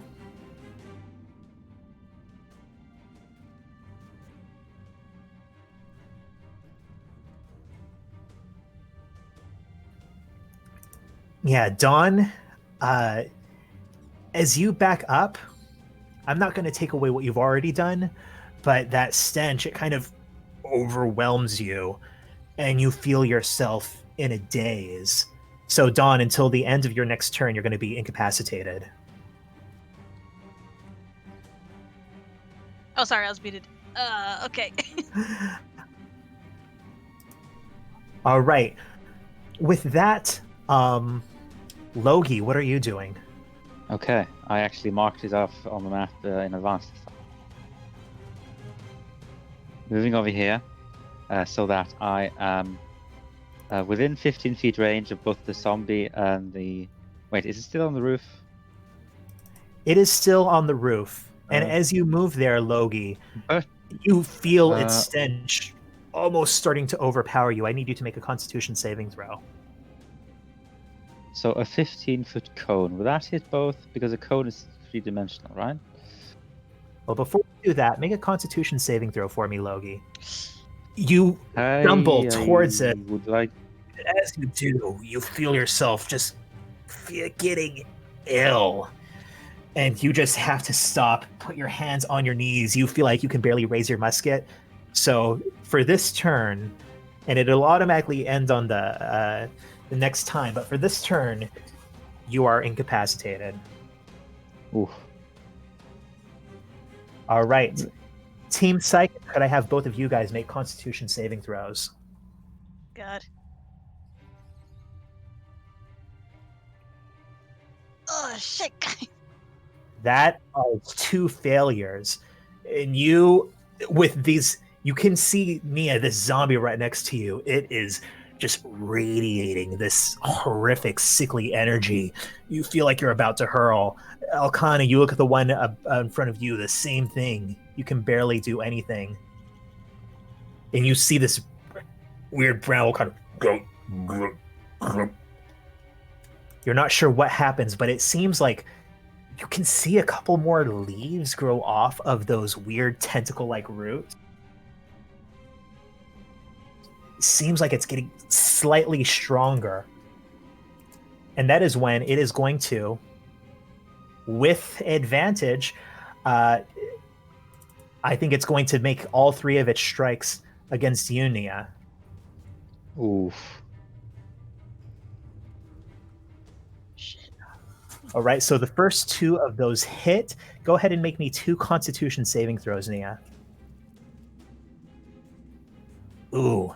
So that's, yeah, that is 21 and an additional 28 damage as you see these tentacle-like roots drop down. You can see them dripping with some kind of slime, and they just all whap you back and forth. Pam! Bam! Pam! You feel yourself getting battered by them. And then she falls unconscious. Oh my god, no. No! Oof. You watch as this zombie thing, no longer threatened by Nia, steps away towards you, Logie, and as it shambles, before it tries to attack, I just remembered I have a feature. If this thing is undead, it is undead. If an undead targets you directly, must make a Wisdom saving throw. On a failed save, it must choose a new target.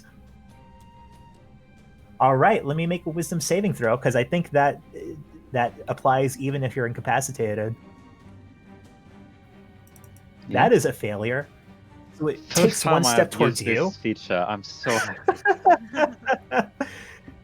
And it kind of wavers, then turns back around again, and it just steps past underneath the bramble, and then right up towards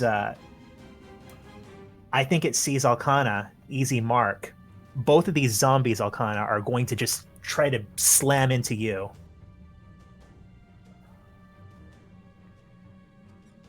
Neither of them hit. Yeah, they both, even with you incapacitated, your armor, they're just kind of shambling their broken bodies into you and doing very little. With that, Dawn, you're incapacitated this turn, but Notrix, you can tell that there is this stench going on, but for some reason it doesn't bother you. What are you Notrix notices every single other person is incapacitated by this horrific stench. Slightly worried. He's also noticing the zombies apparently don't want to attack him, interestingly. Huh.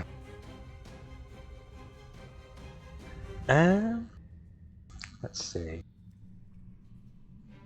I think I am going to... Yeah, sure, this will be flashy. Oh, that spell doesn't work. Okay, 1 second. I'll click it, do it the other way. Here we go. Wall of Fire I'm going to cast. Woo! So, I'm going to cast this on the ceiling, because I can put it on any solid surface apparently. Ooh, So, very nice. I want to make basically a ring of fire around the bramble, a circular fire, and yeah, enclose it in a fiery cage. I don't think I can put a roof on it, but yes, a fiery cage. So it makes a dexterity save. That is a fail. All right, so how much damage does it take as the ceiling erupts into flame around it? Apparently 5d8. Yeah. Okay, roll them. And you can all see, even through your stupor, as this thing just, this flame around it, you can see its blackened form silhouetted in the fire. You can smell burning wood, but also something else, something that almost smells like burning flesh. It's awful, and you see these tentacle-like roots writhing within this wall of flame.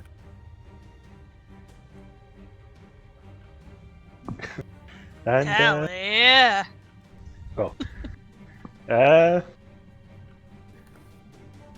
guess that is my turn. Oh, I'm going to take a step back and just attempt these zombies who seem to be avoiding me. All right, yeah. You step back, and I think these zombies are both going to attempt attacks of opportunity against you. They both kind of try to reach out their hands towards you. Okay. They both hit. Yeah, and just claw at you as you step back away. Okay, let's see if this wall of fire stays up, because this is a stupid idea. Oh, I think the wall of fire is just fine. Because it's DC of 10. Yeah, that's barely a success. Okay. That's All right, is that your turn, Notrix? Indeed. Okay, Logi, go ahead and make a Constitution saving throw.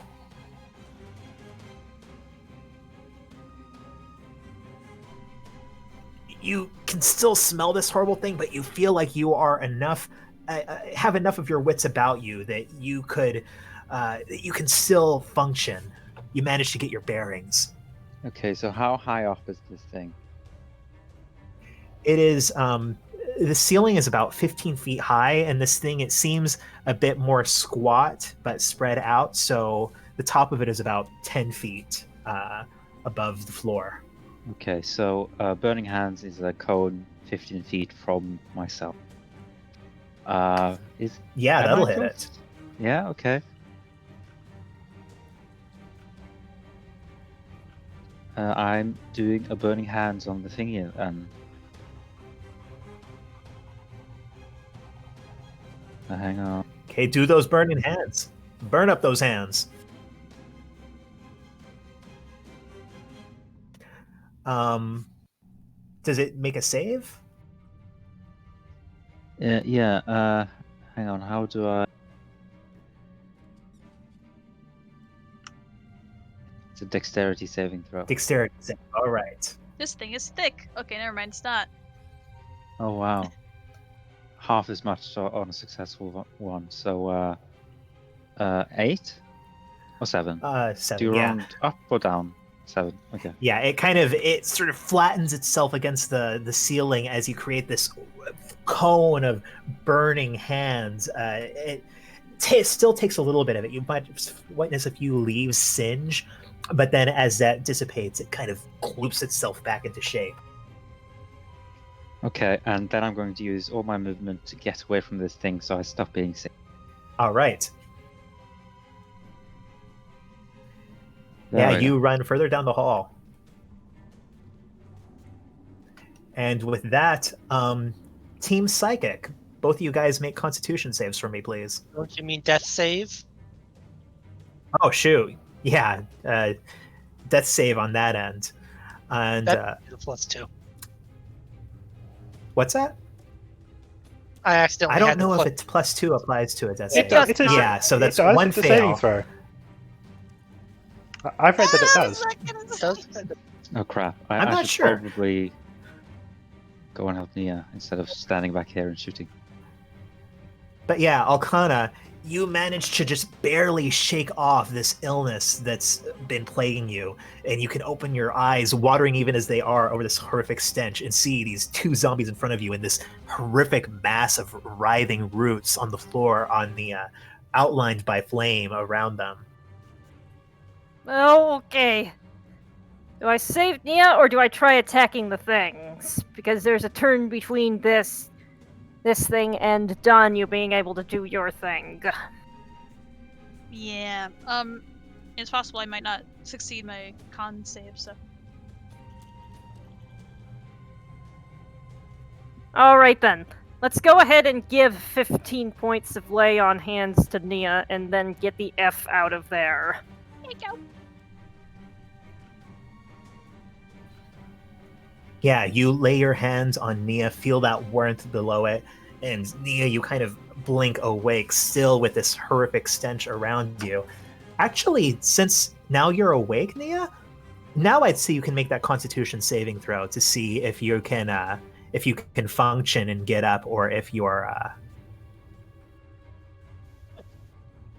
you blink awake, but you still are feeling sick from this. I'm thinking that Alcana is going to pick up Nia and then just go. All right. I think holding Nia, since he, I think, used 5 feet of movement there, you can move 10 more feet with her.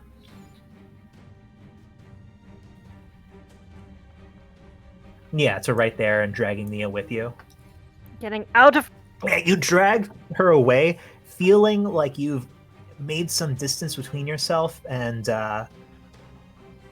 yeah, the zombies don't get an attack of opportunity because they already used their reaction on Notrix. Yeah, that's not useful. That's correct. Yes, thank you!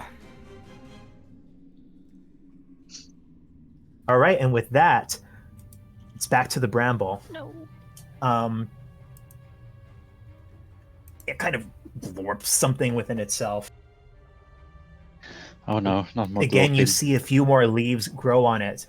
You're not sure exactly what's going on, but first off, these zombies start shambling forward. And I think they are to either side of you, Notrix, and they are both just going to try to slam into Alcana. Oh, fuck. Ooh. Yeah, one of them just reaches out this gnarled hand. You can see a few of the fingers are missing and manages to just bop you right on the back of the head. You feel your vision kind of blur for a second. And then one of these just keeps marching past you further in, not out of your reach, but just marching forward. Meanwhile, this bramble, it slithers itself out of the is it when it starts its turn or ends its turn in the wall of fire that it has to do it again? When it ends its turn, but I think it also when it enters the wall. So if it tries to walk through it, it'll also take the damage. I'll put it Because it's together. large?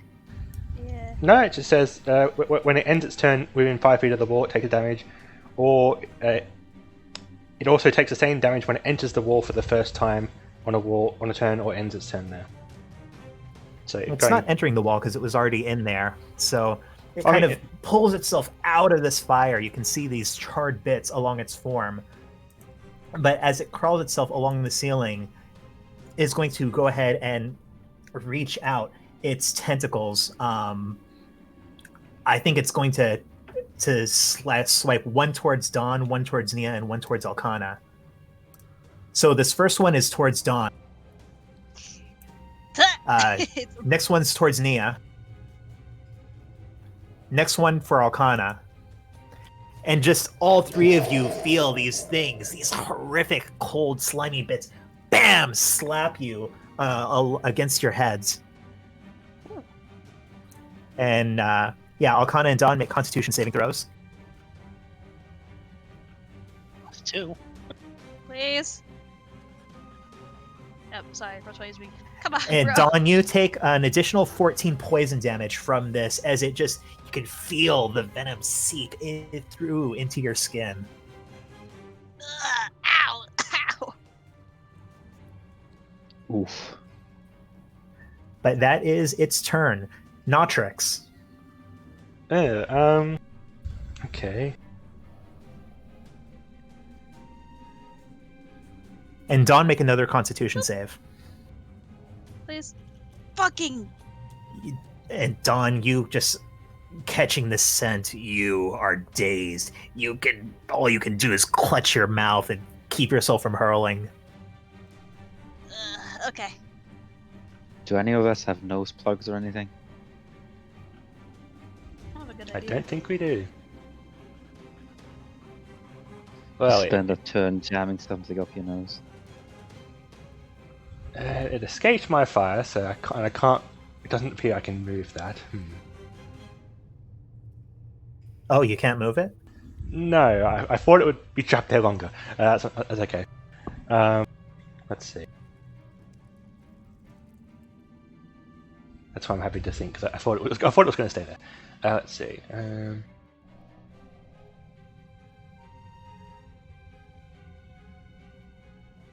I think I'm going to attack this zombie in front of me. Yeah. So I'm going to go up and attack it with my staff. All right. And then I'm going to That punch hits. it. And that, yeah, you hit it with the staff. It kind of goes spinning around.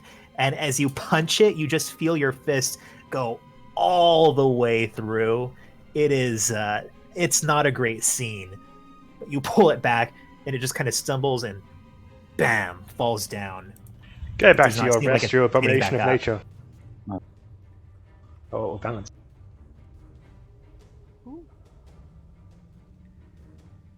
And So is that your turn, Notrix? yeah, indeed it is. All right. Logi, you are further down. You can see this horrific scene going on, but you are far outside the realm of the stench. What are you doing? Did Nostrix beat the zombie? I thought he beat the plant thing. No, I don't have a Okay. psychic arms like Nia does. I wanted to get Okay, rid in of that them. case, I had a look at my inventory. I do have a Mourner mask. That seems useful right now. I'd like to take it on. All right. I'm going to say it's an action to put it on because, you know, you've got straps, you've got things to make sure the seal is tight. Yeah, okay. I guess that would actually be my turn. All right. You all look down the corridor and you can see now Logi looks like a squat bird. You can also see that the fake dwarf skin has sort of charred off of his hands where he created that cone of flame. So, Team Psychic, make Constitution saving throws, please. Great damn it! I'm also putting on my mourner mask. All right, Nia, you use your action to put on your mourner mask as you look to your side and can see that Alcana, who dragged you here, is just looks green. Then, actually, you know what? Yeah, I'm just going to move all the way over here. All right. Yeah, you make a mad dash, get out of the range of this horrific stench. Is that your turn? Yeah.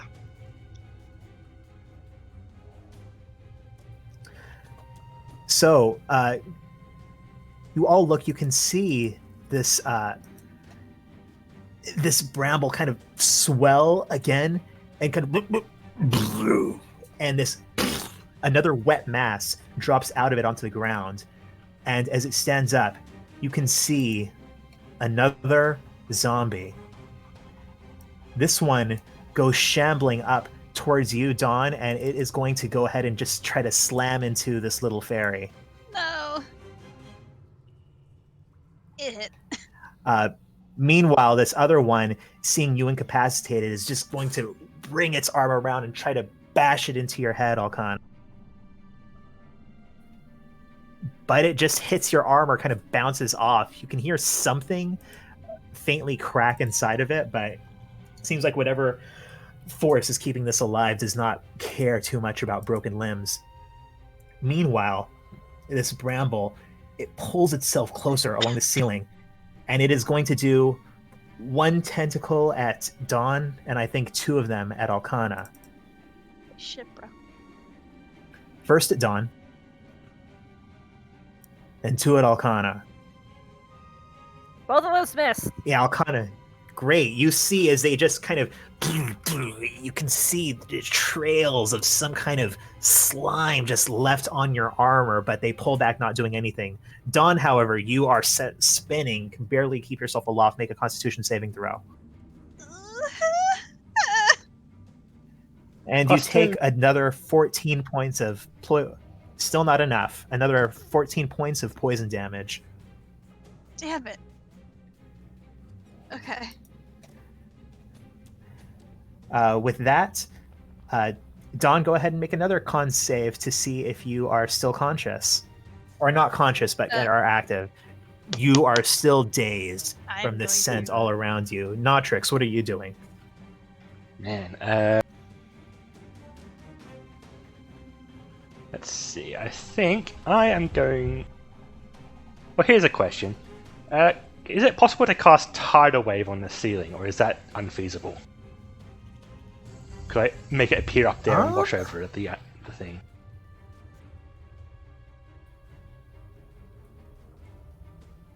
It's... The range is 120 feet. It doesn't say horizontally. Sure, I'll allow it. Okay. Sure.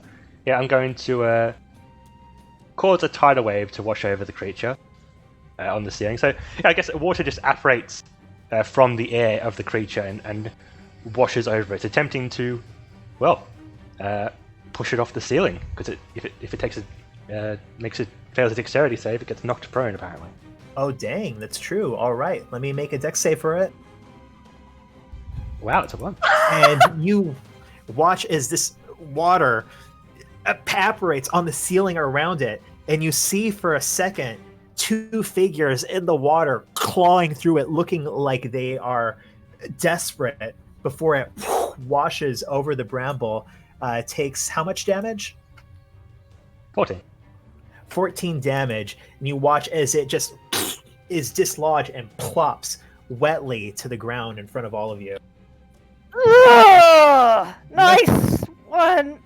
And I think with my movement, can I go up to Don and can I pick Don up because he's so small as a free action? No. Does he Not count as a free action? Does he count as an item? Oh, okay. No, he doesn't. Okay, I won't move there then. Actually, I might still move there, but that's my turn. All right, Logie, you've got your fashionable mask on. You can see that this thing has just been dislodged from the ceiling. What are you doing? First, I have to move closer.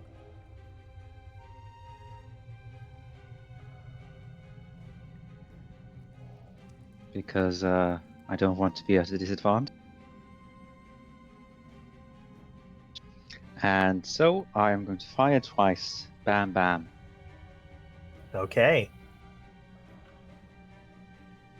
Those both hit.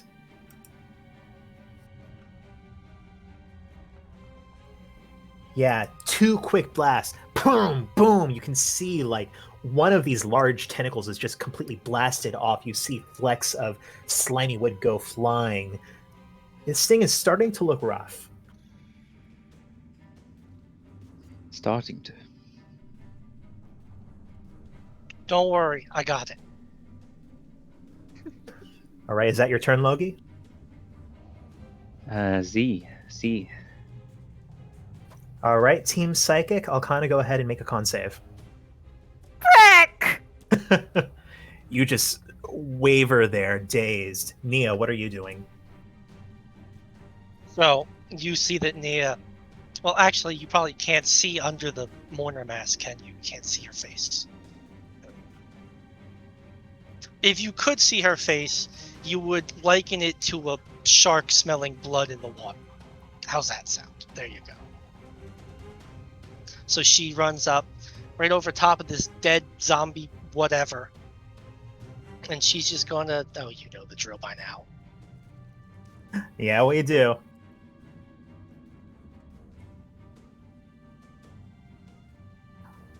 All right, Nia. What does this violent act of horticulture look like? Nia just kind of takes out the dragon dagger. Even though you can't see her face, you can tell that she's just pissed off. Like, you know, she doesn't normally get very angry with people except for, you know, Acadia, but Acadia was a bitch. She deserved it. But this thing, just for some reason, just pisses her off. So she just runs right up to it with the dragon dagger and just, you just see her in one glide as she steps up to it. The dagger goes right across the thing and just cuts it in half. And then she just brings it back again and cuts it more in half. And that's it. Yeah, cutting it in half, cutting it more in half, and it just slumps down, lifeless. And it even seems like some of that odor starts to dissipate slightly, as if it was actively producing it. You see a few of its roots actually like drift off, carried down in that stream down the center of the room. But you can see that a couple of these zombies are still shambling around, going strong. Did just the 2 dagger hits kill it? Actually, just the 2 hits killed it. So you can direct that last one towards a zombie if you wish. In that case, yeah, I think she's going to move. Hang on. Can she step over the dead body of this bramble? Sure. Yeah, she's going to step over the dead body of this bramble and attack that one instead. Do you want me to re-roll the attack since it's not her? I mean that would still hit. Oh, okay, then yeah, I'll just take that. Yeah, you just slice into it. You can see the zombies still standing strong, but these zombies, they are... Oh, you punch it. Yeah, punch it. You can see a bit of dust go flying off of it, feel some kind of a bone crack under you. But it is just ignoring you, and it is instead slamming into Dawn, just bringing its fist down. Does that hit Dawn? Yes. Yeah, just boom, slams into the top of your little head for 3 damage. Ow. While this other one is turning towards Alcana and also going to just try to slam into you. That 20 would hit. So yeah, 2 bludgeoning damage. Alcana, as it just kind of almost tries to glomp you. I'd imagine that it only is about as bad as a bit nasty-looking bruise, but honestly, she's had much, much worse. All right. Dawn, make another con save. Notrix, what are you doing? Oh, I'm gonna hit this zombie with a stick. And by this zombie, I mean the one on the top left. Okay. Blah, blah, blah, blah. Bam. Does that hit bring it down? It's still standing. You Okay. jab your staff into its gut, but it's still. You pull it back. You can see the hole that you left, but it's still just swaying there. Well, seeing it's still swaying, Notrix brings back his fist and prepares to do another strike. That is enough to hit. You slam it right into its chin. Its head spins around 360 degrees. And its lifeless eyes just look at you. It's still standing. Jesus. Notrix is now just staring.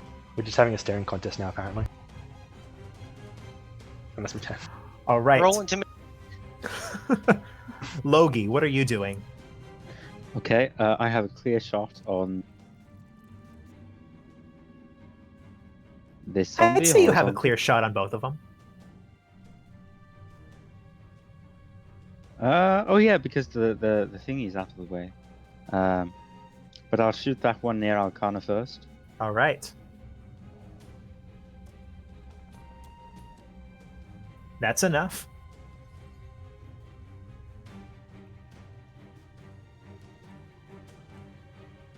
Yeah, you shoot it. You see, like, one of its arms goes flying off, but it is still standing, does not even notice it. It's been hit. Okay, I walk forward, all badass like, Mm-hmm. and then I shoot the second one.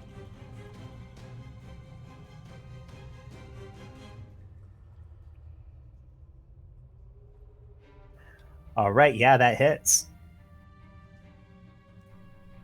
Well, let me make a... Yeah, you hit it, and it just... Its whole torso practically explodes. You can see powder, dust settling, but this one, that zombie is just gone. You see these legs standing there on its own, just boom, fall backwards into the water. That's my turn. All right. Alcana, you can still smell something awful coming off of this zombie right next to you. Make a con save. Greg, damn it! There is the +2 there. That is enough then. So since Nia's taken the initiative the last few times, I'm going to ask Alcana, why don't you act first?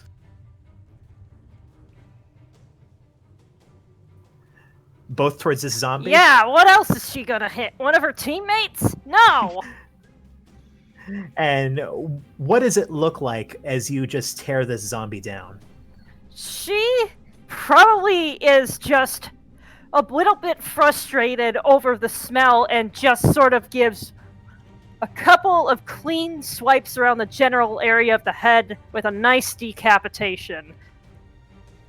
Yeah, just bam, bam, whoosh, head goes flying, the body looks broken, and it just crumples in front of you.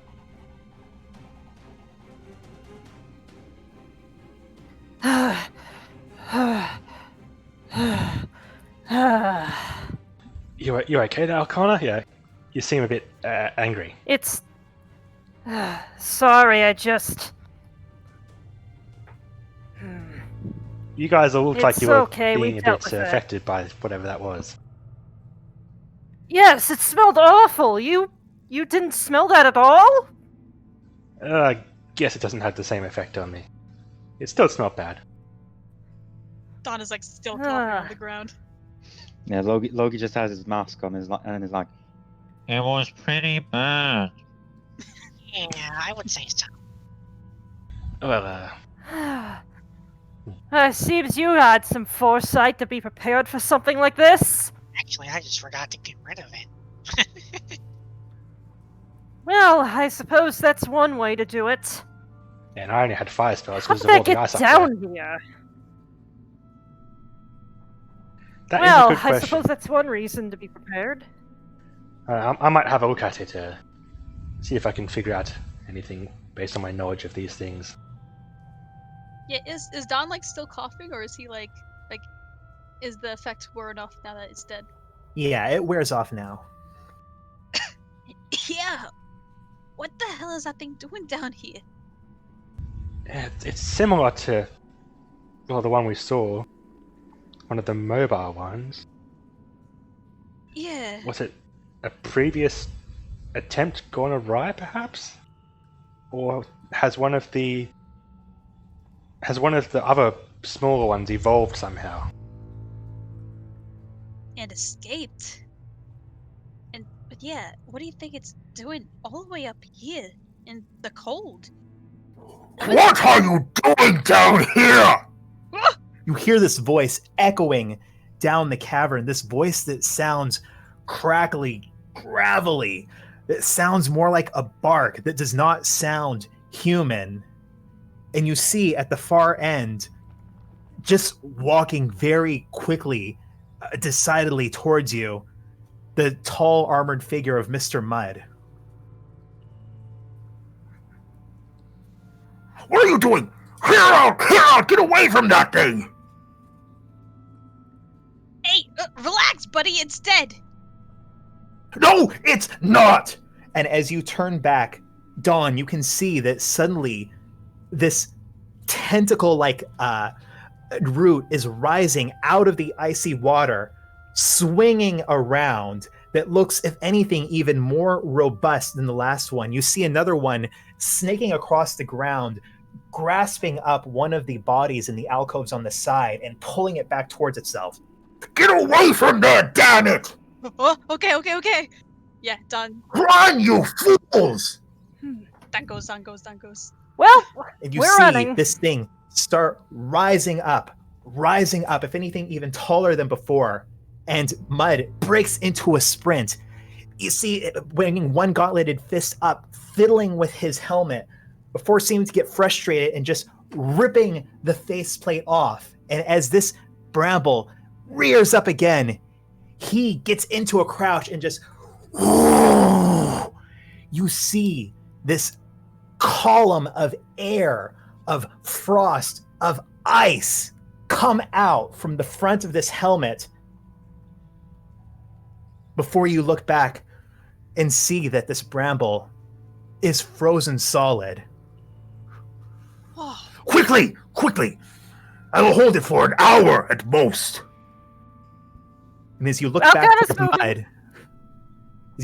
towards Mudd, with that faceplate torn off, you can see through it not a human face, but the face of a Skethic. And with that, we will end this session.